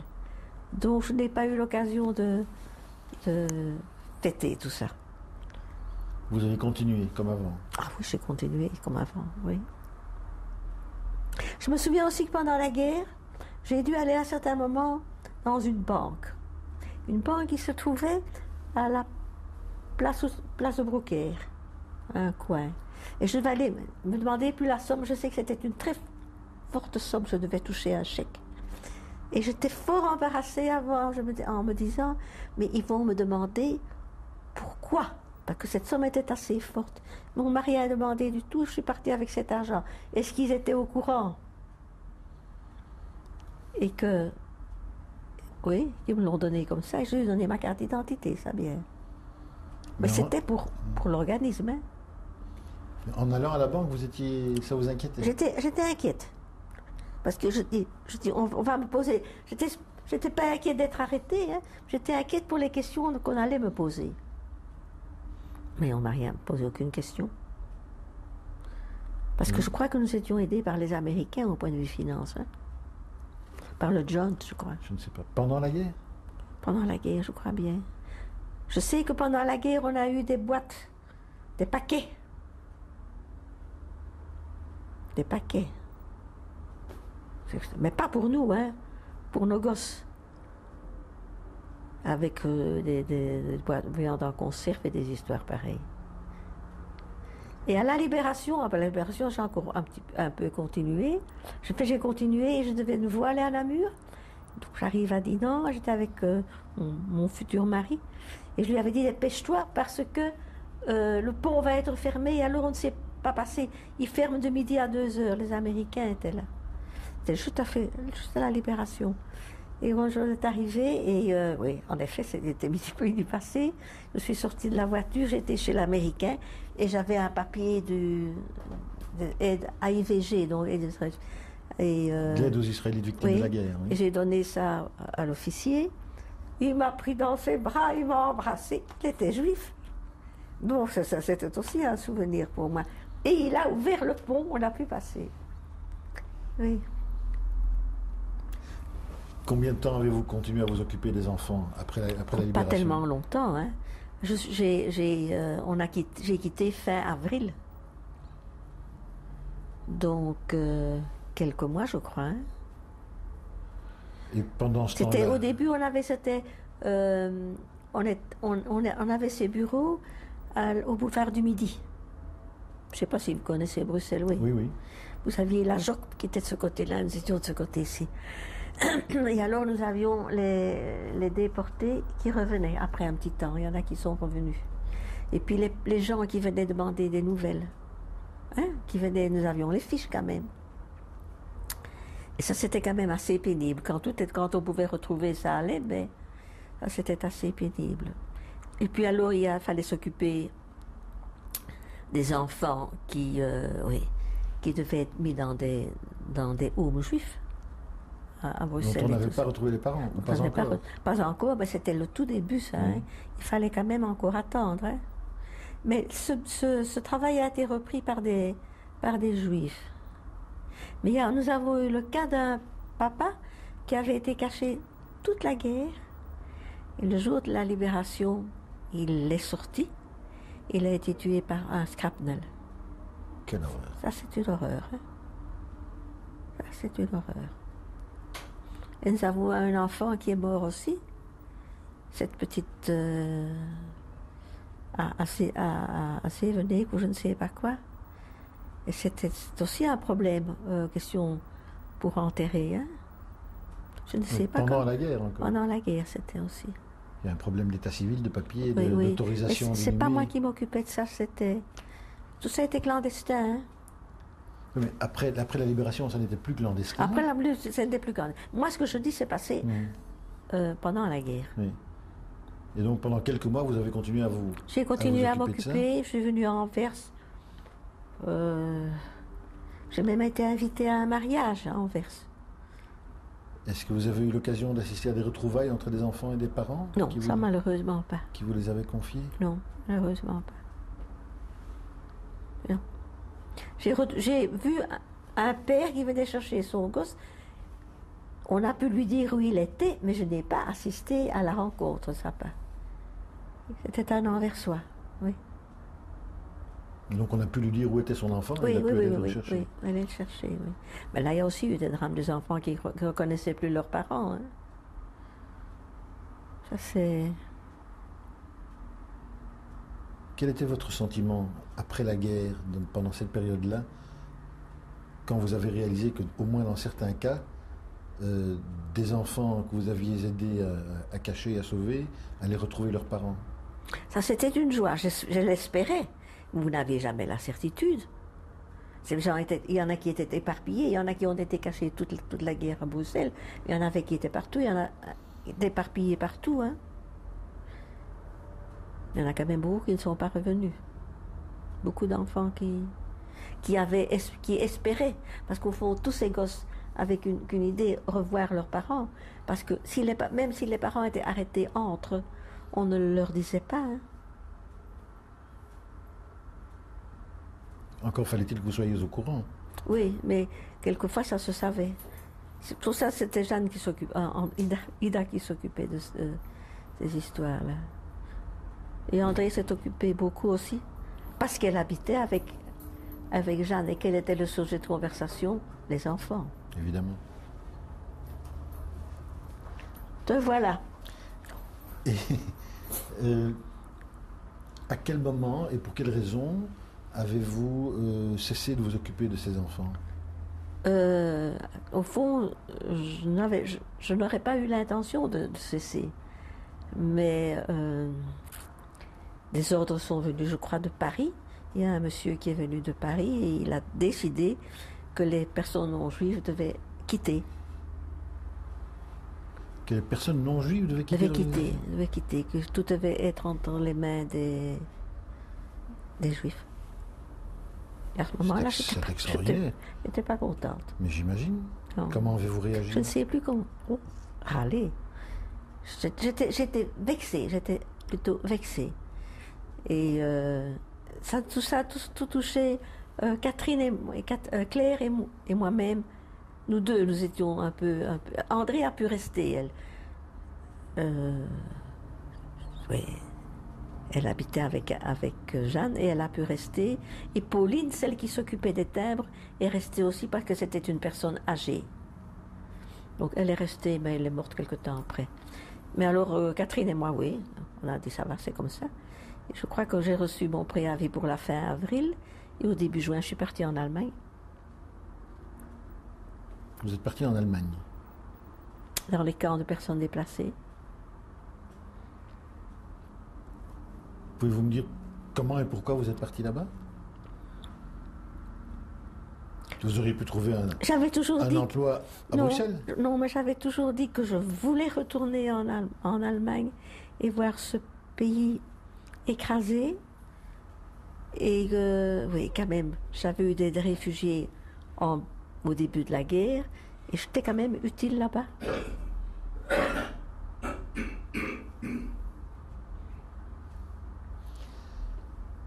Donc vous êtes allé... Mais quand j'étais là-bas, je veux vous dire que j'ai regretté. Je regrettais, j'étais loin de mon pays. Et je me suis dit souvent, mais qu'est-ce que moi je suis venue faire ici après tout? Dans le cadre de quelle organisation étiez-vous là? L'UNRWA. L'UNRWA. Donc l'Office des Nations Unies pour les réfugiés. Oui, oui. Mais je me suis dit, au fond, qu'est-ce que je suis? Parce que mon futur mari était en Belgique, et je me suis dit, mais qu'est-ce que moi je suis venue faire ici maintenant? Vous étiez déjà fiancée? Oui. Enfin, qu'est-ce que vous voulez? J'avais décidé de le faire. Et quand vous décidez quelque chose? Oui, oui. Au fond, c'était un travail intéressant. En quoi consistait-il? Le bien-être des personnes qui étaient dans les camps. C'était au fond des casernes qui étaient occupées par des personnes déplacées. Hein. Qui étaient ces personnes déplacées? C'était quoi? Des gens de l'Est, beaucoup des Russes et des Polonais, tous des gens qui ne savaient plus où aller. Et ils logeaient dans des chambrées. Et ils faisaient leur popote eux-mêmes, certains. Il y avait des cuisines où ils pouvaient aller popoter. Mais on s'occupait de leur bien-être, par exemple. Il y avait cinéma en plein air de temps en temps. On s'occupait spécialement des femmes et des enfants. Les hommes n'avaient qu'à un peu tirer leur plan. Mais ces gens s'ennuyaient. Hein. Ils ne demandaient qu'une chose, de pouvoir rentrer dans leur pays. Et vous vous en occupiez aussi de ces problèmes, de ces formalités éventuelles? De les rapatrier? C'était tout un organisme aussi. Hein. Moi, j'étais vraiment pour le bien-être. Fair play. Oui. Et nous vivions en team. Et dans chaque team, il y avait toutes des nationalités différentes. Hein. Dans le Oui, team même, oui. il y avait un directeur, une assistante sociale, une infirmière, un médecin, je l'ai dit comme ça, comme il passait, un chauffeur, une secrétaire, c'est tout, je crois.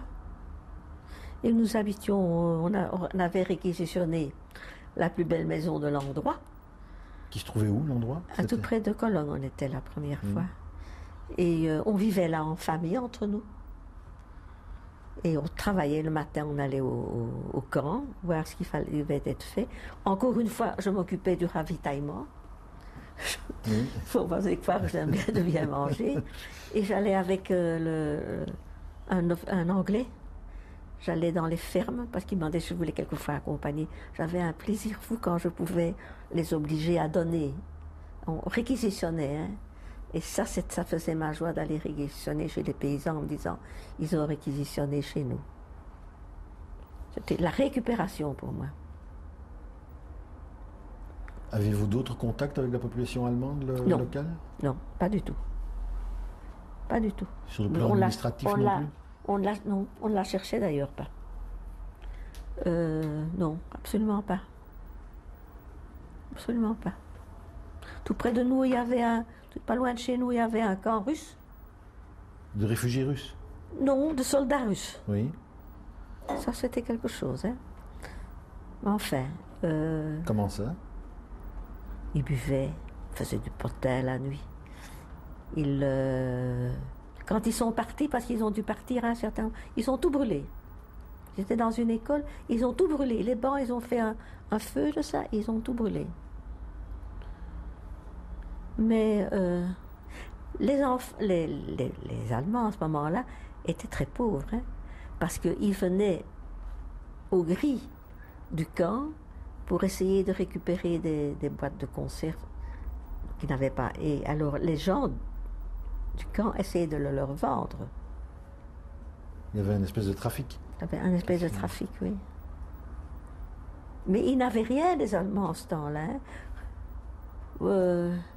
Pour une cigarette, on faisait n'importe quoi pour vous. Oui, dites pas de contact, c'est vrai. J'allais chez le coiffeur chez une Allemande. Ou sinon, oui, réquisitionner la nourriture, ça, il fallait bien qu'on aille chez eux. Hein. Mais pas aller passer la soirée, certainement pas. J'imagine. Nous allons continuer sur la cassette suivante. Vous voulez encore quelque chose?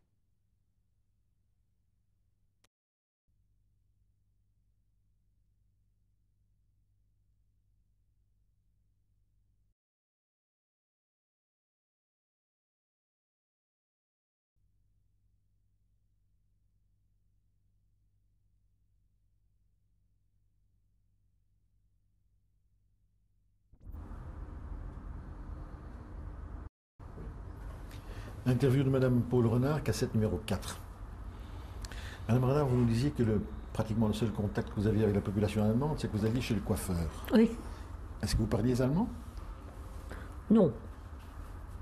Je ne sais pas comment je me débrouillais, mais quand même, il me coiffait. Mais je devais apporter mon essuie-main et mon savon. Et 2 cigarettes.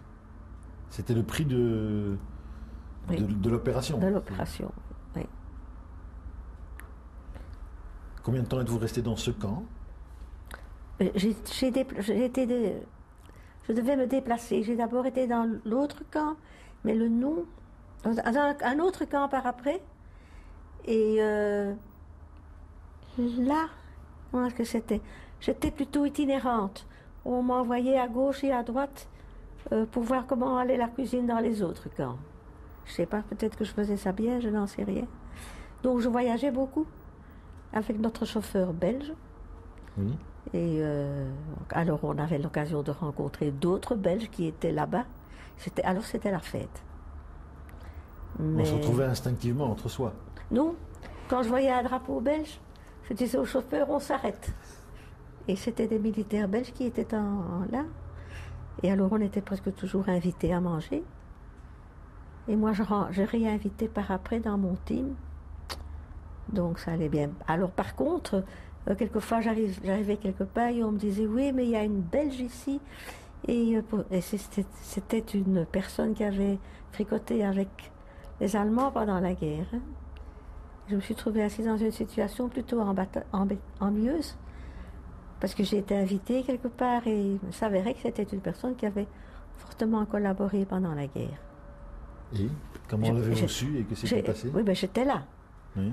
Je ne suis pas restée très longtemps hein, et je me suis dit on ne m'aura plus maintenant. C'est une personne de Bruxelles, je ne sais. Et qui se trouvait avec des militaires belges? Non, non, elle était là-bas, elle habitait avec un Allemand. Elle habitait avec un Allemand. Là. Mais j'étais toute seule. À ce moment, je me trouvais seule femme. Alors, vous cherchez un peu le contact, il faut parler avec les autres. Hein. Enfin, c'était un travail très intéressant et les collègues étaient très, très aimables. Vous me disiez qu'il y avait plusieurs nationalités, donc il y avait vous et le chauffeur qui étaient belges. Il y avait les Anglais, Danois, Français, Polonais. Le Danois, j'ai compté, hein. Oui. C'est tout, je crois. Oui. Donc, Hollandais oui. aussi. Et quand vous étiez itinérante, c'était vous seul avec le chauffeur? Avec le chauffeur, oui. Mais vous avez donc un port d'attache, si j'ose dire, qui était... Oui, je crois que c'était Duisburg. Duisburg. Je crois que c'était ça. Est-ce que Duisburg était en zone d'occupation? C'est un nom qui ressemble à Duisburg. Duisburg ou Duisburg. Je sais que je confonds toujours deux villes, oui. mais... C'était dans quelle zone d'occupation? Anglais. Anglais. Dans l'occupation anglaise, j'étais, oui. Oui. Et vous avez fait ce travail jusqu'à quel moment? Jusqu'à février-mars 46. Hein. Est-ce qu'à ce moment-là, les camps de personnes déplacées étaient liquidés ou bien... Non. Mais j'avais quelqu'un qui, en Belgique, dit j'ai attendu assez longtemps, maintenant tu ne ferais pas bien de revenir. Je suis revenue parce que... là-bas, ils regrettaient que je parte. Parce qu'on s'entendait bien. Et on mettait un petit peu d'ambiance. Oui. C'était comme une grande famille. Oui. Mais depuis lors, je ne suis plus... On est retourné une fois en Allemagne. Une fois, un jour. Mais c'est une langue que mon oreille n'aime pas d'entendre. Je trouve qu'elle est trop gutturale. Et peut-être pas que votre oreille. Tout mon corps. Si j'ose dire. Pardon. C'est votre fil, hein? Oui, oui. Donc vous êtes rentré en Belgique en 46? Oui, c'est 46, oui. Et puis je me suis mariée. Puis j'ai habité Liège. Parce que votre mari travaillait... Mon mari travaillait à Liège. Oui. Et puis il est venu travailler à Anvers. Et je suis venue habiter à Anvers. Et comme ça, je suis restée à Anvers. Vous avez continué à avoir des contacts avec vos anciennes collègues? J'ai perdu tout le monde de vue avec cette histoire-là. Étant partie en Allemagne, quand je suis rentrée, oui, je me suis mariée. Et puis, j'ai eu mes gosses. Je suis revenue à Anvers. Je crois qu'un jour, j'ai rencontré André à la panne. Mais on s'est dit bonjour sans plus. On n'a pas donné rendez-vous ni rien. Pourtant, elle connaissait mon mari. Et Claire était partie en Afrique. Donc, Ida Sterno, j'ai revu. Elle est venue chez moi, à la naissance du premier, je crois. Et puis, mon mari est décédé. Et alors, je devais retravailler, ce que j'avais plus fait pendant 10 ans, plus 12 ans. Et oui, alors, vous savez, les petits problèmes... Les enfants sont petits, il faut travailler, il y a des tas de choses. Il n'y avait plus beaucoup de choses qui m'intéressaient à côté, comme mon petit ménage. Donc vous êtes retrouvé au bout de peu de temps finalement, puisque vous dites 10 ans. Au bout de 10 ans, vous êtes retrouvé seul avec vos 2 enfants? Après 12 ans, oui. Après 12 ans. Le gamin avait 10 ans, juste. Vous avez vos enfants, c'est un garçon et une fille, ou une fille et un garçon et une fille, oui. Et qui sont nés quand? Paul est né en 48 et Martine est née en 52. Et votre mari est décédé en 58. Vous avez donc recommencé à travailler en 58. Comme assistante sociale? Il est né Non, j'avais espéré pouvoir recommencer comme assistante sociale parce que c'est un métier que j'aime bien. Mais j'étais trop âgée, j'avais 42 ans. Et mon flamand n'était pas tout à fait ce qu'il faut à Anvers. Et je ne voulais pas aller habiter Bruxelles parce que j'avais des amis ici, tous les amis de mon mari qui ont toujours été excessivement gentils avec moi et très, oui, très compréhensifs. Et oui, j'ai pris ce qu'on m'a donné et j'ai fait ce que j'avais dit que je ne ferais jamais. J'ai travaillé dans un bureau pénible au début, pénible. La mentalité, ça c'était inimaginable. Enfin, après, il ne m'a pas fallu longtemps pour que je m'habitue. Et alors, vous voyez, vous avez les gosses, vous devez rentrer, vite vous occuper d'eux. Les week-ends, on leur consacre. On n'a pas beaucoup de temps pour s'occuper d'autre chose. Hein. Surtout quand on est seul avec 2 enfants. Oui, oui. Ben, j'avais encore ma mère. Hein. Ma mère vivait avec nous. Vous vous occupez encore de votre mère aussi. Oui, mais heureusement qu'elle était là parce qu'elle m'a quand même beaucoup aidé. Hein. En le ménage et tout ça. C'est ainsi. Et André, je l'ai retrouvé avec Viviane Teitelbaum, avec le bouquin. Et c'est-à-dire quelqu'un, une personne que je connais avait été reconnue juste. Est-ce que Lou, ah non, je ne peux pas lui parler, c'est vrai. Je ne sais pas le nom. Et elle m'avait parlé d'un livre. Et je dis, je voudrais quand même bien savoir si ce livre vaut la peine d'être acheté. Et j'ai téléphoné à André parce que j'avais son numéro de téléphone. Elle m'a dit non, tu ne dois pas l'acheter, il n'est pas bien, je t'assure. Et ainsi, on a repris contact. Et quelque temps après, il y a eu la journée des enfants cachés. J'ai été invitée. C'est ainsi que tout doucement, j'ai repris contact. Mais quand je suis allée aux enfants cachés, il y en avait très peu que j'avais connus, avec qui j'avais travaillé, parce que je les ai connus après, à la Libération. Hein. Oui. Et il y en avait très peu encore. Et d'ailleurs, les noms, je ne les savais pas. Beaucoup d'années avaient passé aussi. Hein. Oh oui, 50 ans, à peu près 40 ans, 45, 46 ans. Oui, je trouve dommage qu'on ne s'est pas revu par après, enfin. Et je m'entendais surtout bien avec Claire, et Claire, celle-là, était hors circuit, elle n'était plus là. Et puis, quand on se marie, on a son ménage, on a ses problèmes. Ça fait la vie normale, entre guillemets. Mais parce que je ne savais même pas qu'André s'est marié avec un enfant qui a été caché. J'ai appris par après. Et j'ai appris qu'elle n'était pas assistante sociale, elle a fait ses études après aussi. Donc en fait, vous n'étiez que 2 assistantes sociales dans. Oui, mais André faisait le travail là. Il ne fallait pas avoir un diplôme pour faire ce qu'on faisait. Enfin, nous étions 2. Et Jeanne était aussi assistante sociale. Hein, et Jasper était aussi assistante sociale. Yvonne Jasper? Oui, elles sortaient toutes de la même école. On ne voit pas. Elles sortaient toutes de la même école et vous, on vous avait.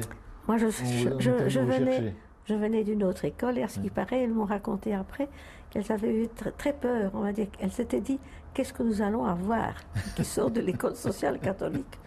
Mais ça a bien réussi. Oui. À quel moment, madame, avez-vous rencontré votre mari, monsieur Andries? Je l'ai rencontré. Attendez une minute, hein. Je ne peux pas lui demander, c'est ça qui est le plus grave. Mon mari est mort en 58, en 62, je crois. 63. Mais je l'ai rencontré. Une fois, je l'ai vu. On a bavardé un petit peu. Puis on s'est perdu de vue. Et puis on s'est rencontrés. Comme ça arrive dans la vie, on se rencontre dans des clubs ou des réunions, des histoires pareilles.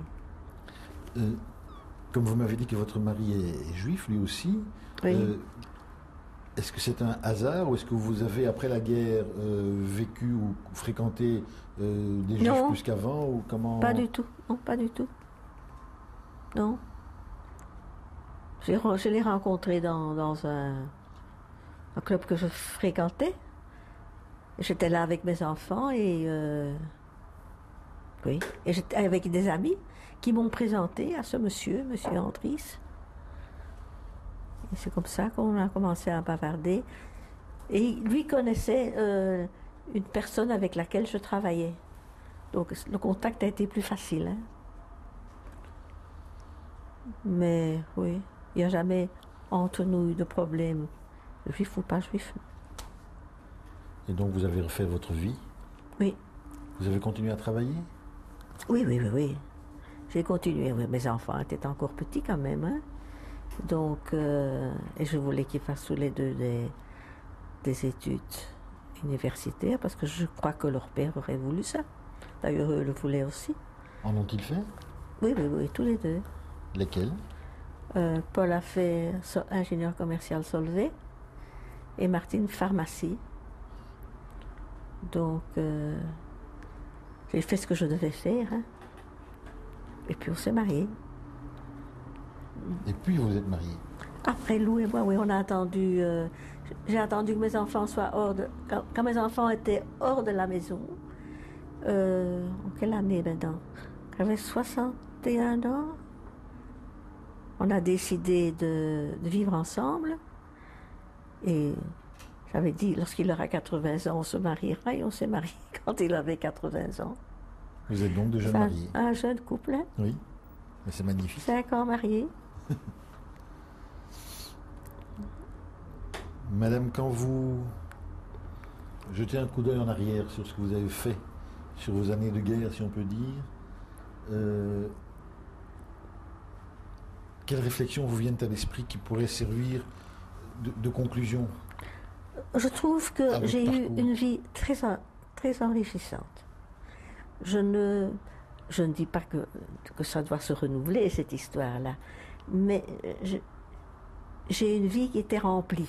J'ai fait quelque chose et qui valait la peine, je trouve. Et oui, je suis ça. Si je devais recommencer ma vie, je ne changerais rien. Le bon et le mauvais, je resterais tout. Je trouve que j'ai une vie enrichissante. Est-ce que vous estimez que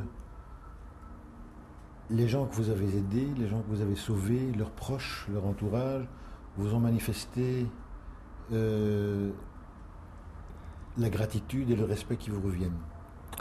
Écoutez, je trouve que tout ça n'était pas nécessaire. Je veux dire, quand je suis... pour commencer, la plupart des gens ne me connaissaient pas. La plupart des gens ne me connaissaient pas.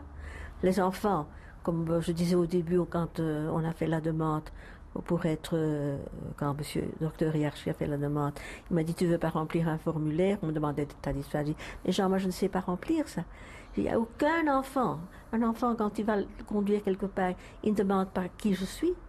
C'est mademoiselle qui vient le chercher, et maman, mademoiselle, sois gentille, c'est tout ce qu'il demande. Donc, moi, leur vrai nom, la plupart du temps, je ne le savais pas.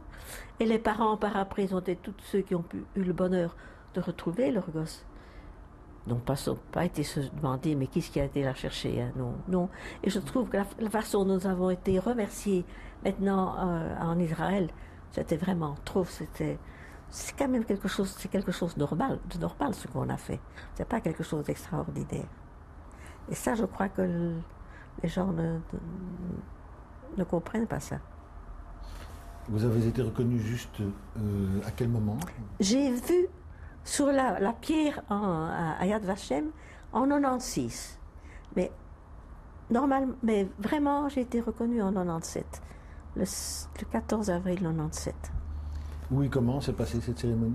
Elle s'est passée à Bruxelles, dans la salle rue Hôtel des Monnaies, comment s'appelle cette salle? Du centre Yitzhak Rabin? C'est ça. Oui. Une après-midi. Et nous étions nombreux. Hein. Putain. Je crois bien qu'on était quinzaine, je crois bien. Mais là-dedans, il y avait énormément de gens qui ont reçu le titre à titre posthume. Donc leurs enfants qui venaient recevoir. Les enfants qui sont venus. Je crois que nous étions seulement 3, encore les vrais. Hein. Donc c'était une très belle cérémonie. J'ai eu beaucoup d'amis qui sont venus. Enfin, et les amis continuent à être vraiment tellement... Parce que il y a beaucoup de gens qui me connaissaient, mais qui n'étaient pas au courant des amis juifs. Et à leurs yeux, je suis devenue quelque chose comme ça maintenant. Hein. Ils n'ont pas pensé que j'avais fait quelque chose, simplement, je suppose. Ils sont vraiment... Il y en a une qui me disait, je suis fière d'avoir une amie qui a fait ça. Je trouve que c'est gentil de dire une histoire pareille. Est-ce que vous aviez raconté à vos enfants ce que vous aviez fait non, pendant la non. guerre? Vous ne leur aviez jamais Je ne l'ai jamais raconté. Après, ça ne s'est pas mis. Hein. J'ai commencé à en parler quand on m'a interviewé. Ils ont assisté à la remise de votre médaille? Oui, ils ont assisté. Oui, c'était... Et vos petits-enfants aussi? Non, mes petits-enfants, pas. Non, c'est dommage, mais je crois c'était une question d'arriver à Bruxelles pour eux, je ne sais pas. Mais ils savent. Les petits-enfants sont très fiers, je crois. Mais je pense bien. Oui, les petits-enfants, d'avoir une grand-mère. Oui. Parce qu'au fond, les petits-enfants ne réalisent pas tout ça. Hein. C'est un magnifique exemple. Hein, parce qu'on leur avait proposé d'aller voir le film sur la Shoah. Ils ne sont pas allés. Je ne peux pas les obliger. Mais non. Est-ce que, parmi ceux qui assistaient à la remise de votre médaille, est-ce qu'il y avait des enfants que vous aviez connus personnellement ou dont vous vous étiez occupé personnellement? Il y avait Roselyne. Roselyne était venue de Tel Aviv pour assister. Roselyne, les autres, le bébé de 5 jours? Oui, les autres, il y en a une que je sais qui habite l'Amérique, mais je lui ai écrit, parce que j'avais appris son anniversaire, je lui ai écrit pour son anniversaire. Et alors quand j'ai su que j'allais être acceptée, je lui ai écrit pour la remercier parce qu'elle avait signé un papier comme quoi elle avait été cachée par moi. Mais je n'ai pas eu de réponse. Est-ce que l'adresse était juste? Je ne sais pas. André m'avait donné l'adresse, mais il suffit d'un mot ou de quelque chose pour que ça n'arrive pas. Hein? Et qui vous a remis la médaille? Comment est-ce qu'il s'appelle? J'ai sa photo. Celui de l'ambassade. C'était pas là, mais le chargé d'affaires. Comment est-ce qu'il s'appelle encore? Je ne sais pas maintenant. Donc un représentant de l'ambassade d'Israël. Un représentant de l'ambassade, oui. Qui est un homme très très gentil. Et au nom de l'État d'Israël ou au nom de l'Institut Yad Vashem? Yad Vashem, je crois. Yad Vashem. Je crois que c'est Yad Vashem. Je ne sais pas. Oui, probablement. Je ne sais pas. Et donc ça a été fait récemment? Ça a été fait récemment. Il était là comme représentant de la Belgique, Marc Eskens. Et j'ai été très étonnée qu'il n'ait pas réagi parce qu'on a nommé Renard Eskens et de Louvain.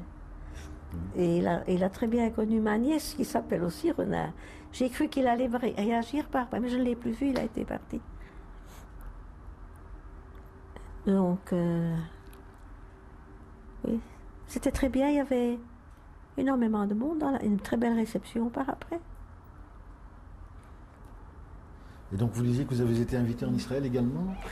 On a, pour fêter les 50 ans de l'indépendance d'Israël, 50 juste ont été invités pour toute l'Europe. Hein. Oui. Et il y en avait 3 de Belgique. Monsieur Mestrio, l'abbé Julien et moi-même. Et nous pouvions chacun amener une personne, enfin. Donc moi j'ai amené mon mari. Et oui, Madame Mestrio n'est pas venue. Et l'abbé, naturellement, il était seul. Hein. Donc c'était merveilleusement organisé. On ne nous a pas laissé une minute de paix, mais enfin, c'était très fatigant. Il nous a fallu plus de 15 jours pour nous remettre, parce que tous les jours lever à 6 heures et partir à 8 heures, très chaud, il faisait très très chaud. Mais on a vu tout ce qu'on a vu. On est allé à la mer Morte, on est allé à Masada, Jourdain, Haïfa, Jaffa, Jaffa c'est à côté de choses. Non, on est resté 10 jours. Un programme chargé. On a beaucoup vu. Et on a été reçus partout. On a été reçus par le président, qui est un homme, je trouve, excessivement sympathique. M. Weizmann? Oui. Et son bureau est magnifique. Hein. Et oui, Netanyahou nous a serré la main.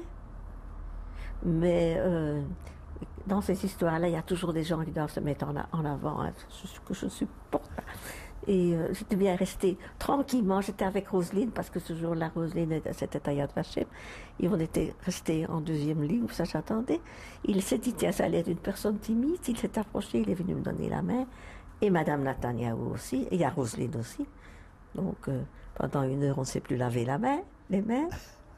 Non, c'était vraiment on a été très bien reçus. On a été reçus par le maire de Jérusalem, on a été reçus par le maire de Tel Aviv, et tous des speeches en hébreu.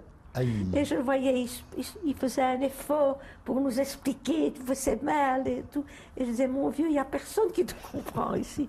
Hein, c'est vrai. Mais enfin, par après, on nous a donné un résumé de ce qu'ils avaient dit. Oui. Et alors, il y avait le speaker, ils appellent ça, de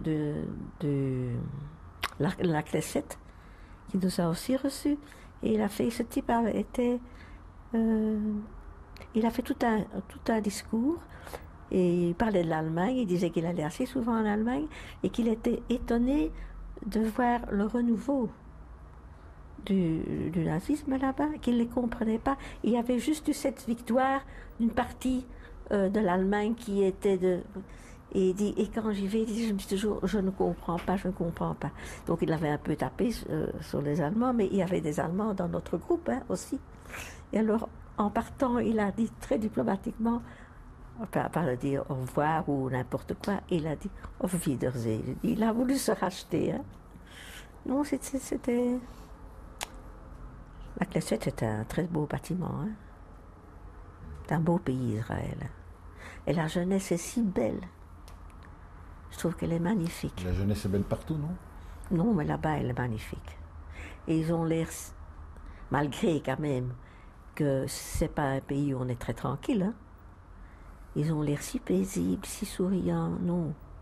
Nous avons visité l'école de Danemark. C'est ce que moi j'appelle l'école des pupilles ici en Belgique. Des jeunes qui apprennent, qui suivent l'école pour devenir militaires plus tard. J'ai tout de suite dit que les gosses sont magnifiques. Et les soldats sont très beaux. Pour quelqu'un, oui, je parle devant la TV. Non, c'est vraiment... Et alors tout ce qu'on construit, c'est à Jérusalem, c'est fou. C'était la première fois que vous visitiez Israël? Oui. Pour votre mari également? On lui avait déjà été. Mais c'est un beau pays.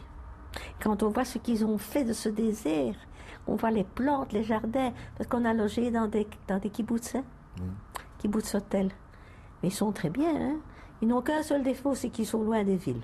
Idéal pour dormir, mais pour quelqu'un, ce que je disais quelquefois, mon fils voudrait bien aller en Israël, mais si vous n'avez pas de voiture, et louer une voiture là-bas, toutes les inscriptions sont en hébreu. Allez, trouvez votre chemin. Ces kibboutz sont vraiment très très bien. Voudriez-vous rajouter quelque chose, madame, avant que nous terminions cette interview? Non, je veux simplement vous remercier de m'avoir interviewé. Mais c'est moi qui vous remercie, madame. Et franchement, j'espère que ça servira à quelque chose. Mais certainement, en tout cas d'exemple. Je vous remercie. J'espère. J'espère qu'il ne devra pas servir d'exemple. Merci, tout ça. Merci. Madame, pouvez-vous nous dire qui nous voyons sur cette photo, s'il vous plaît? Ma famille, c'est-à-dire ma mère, avec à gauche ma sœur Berthe, sur les genoux moi-même, mon frère à côté et ma sœur aînée Simone. À peu près quand cette photo a-t-elle été prise et où? Elle a été prise à Bruxelles, ça doit avoir été pris en 18 ou 17. Et sur celle-ci? Sur celle-ci, les deux personnages avec un chapeau sont mes deux sœurs. Devant, à gauche, c'est moi-même. À côté, c'est une petite Hongroise que nous avons eue pendant un petit temps. Et à la droite de cette petite, à la gauche de cette petite plutôt, mon frère. Voilà toute la famille ici. À droite, mon père, à côté ma mère, puis ma sœur Berthe, ensuite mon oncle, ma tante, ma sœur Simone, et il y a un ami de mon père, Robert Lévy.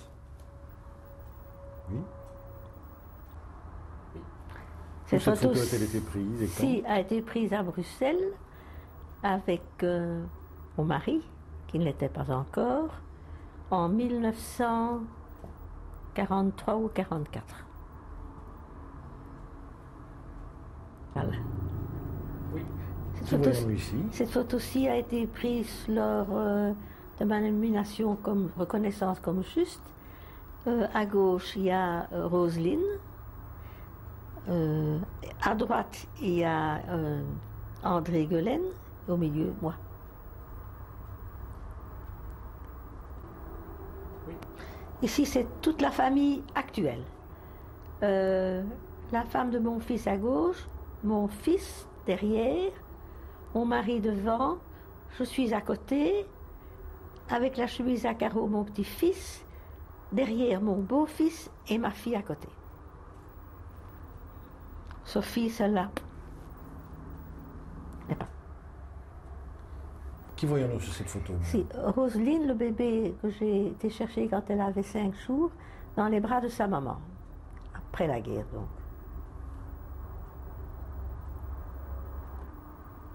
Et quel est ce document?